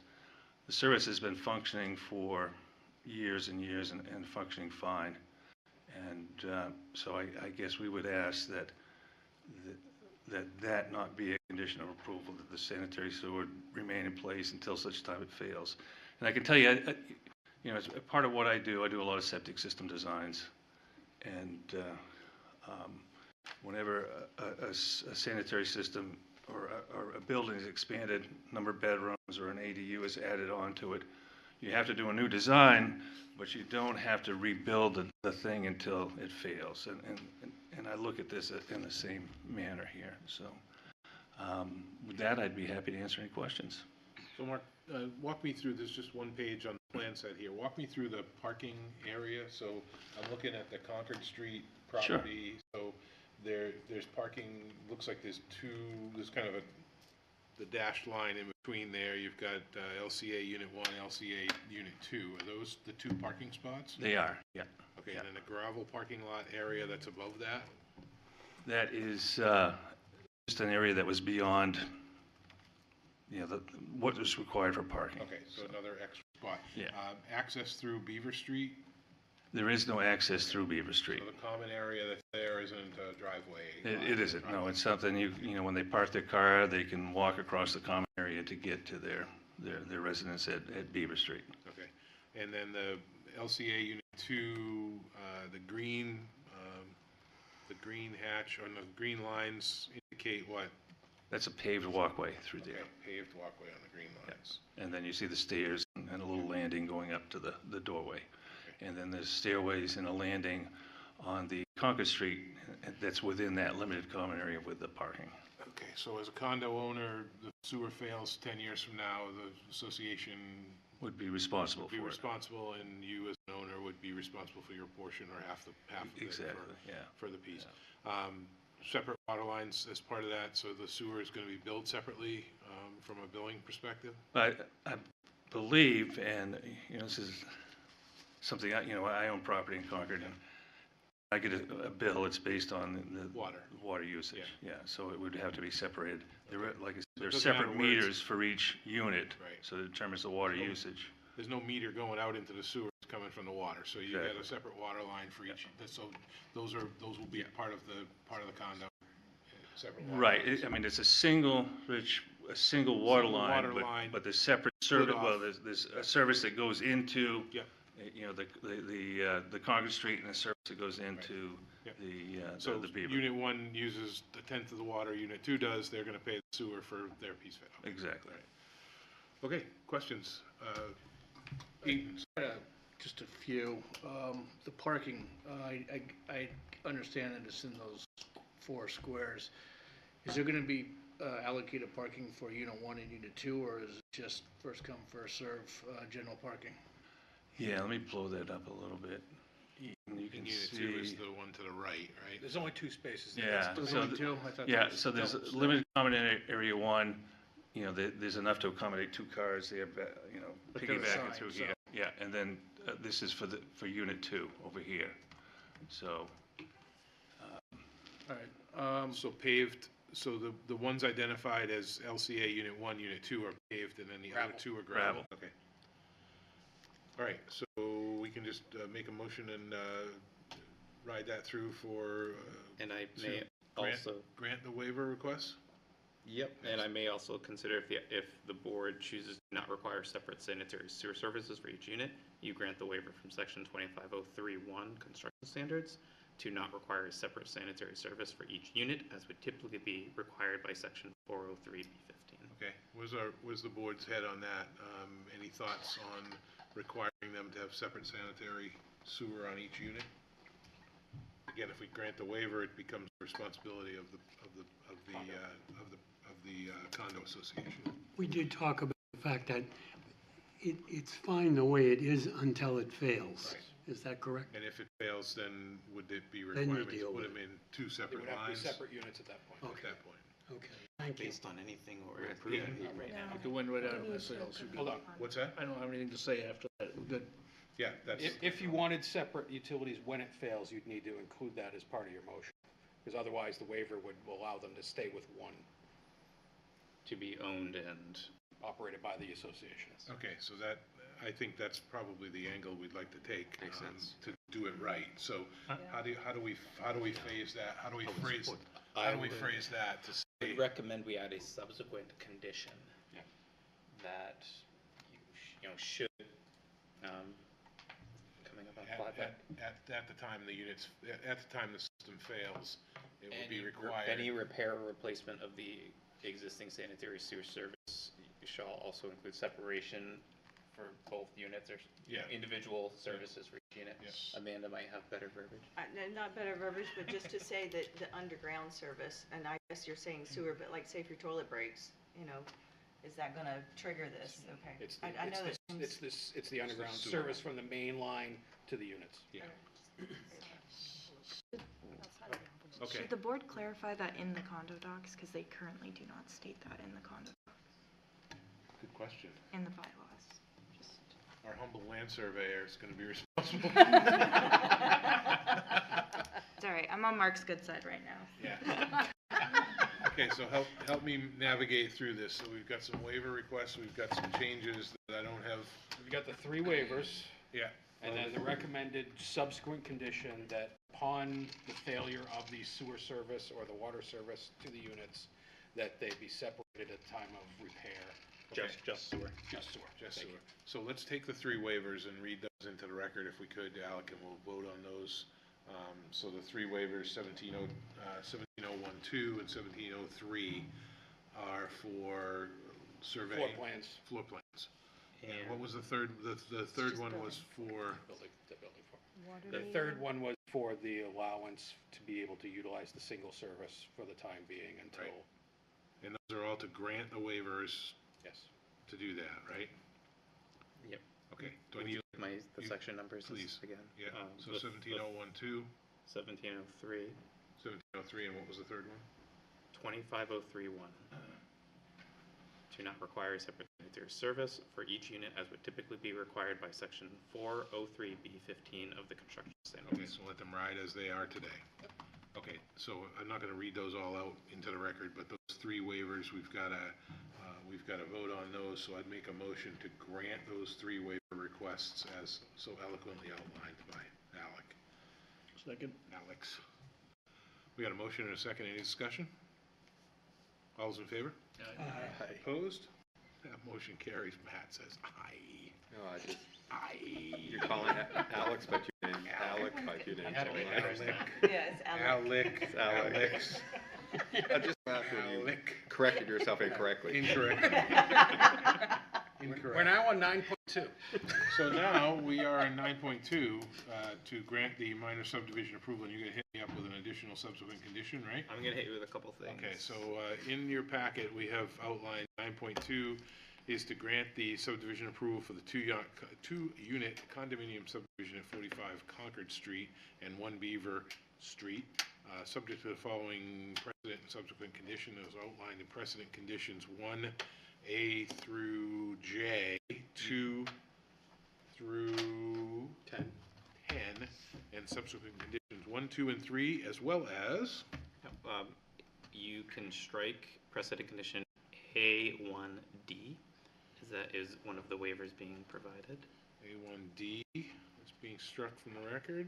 And we will add a precedent, I would recommend you add a precedent condition that the condominium declaration shall be revised to include provisions for future separation of the sanitary sewer services. So that would be precedent condition 11?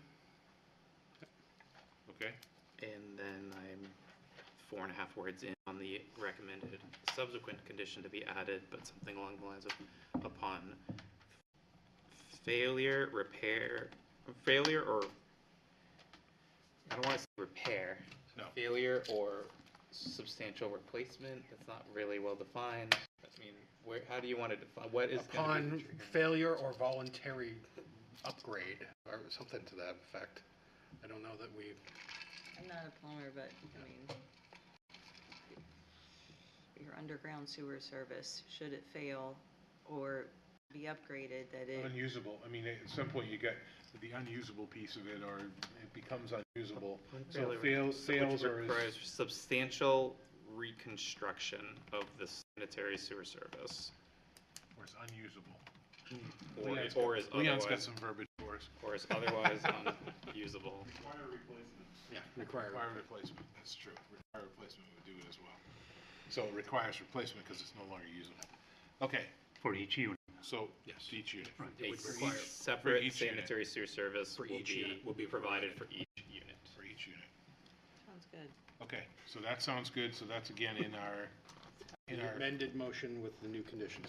amended motions with the new precedent condition 11, as well as subsequent conditions 1 through 4. Yep.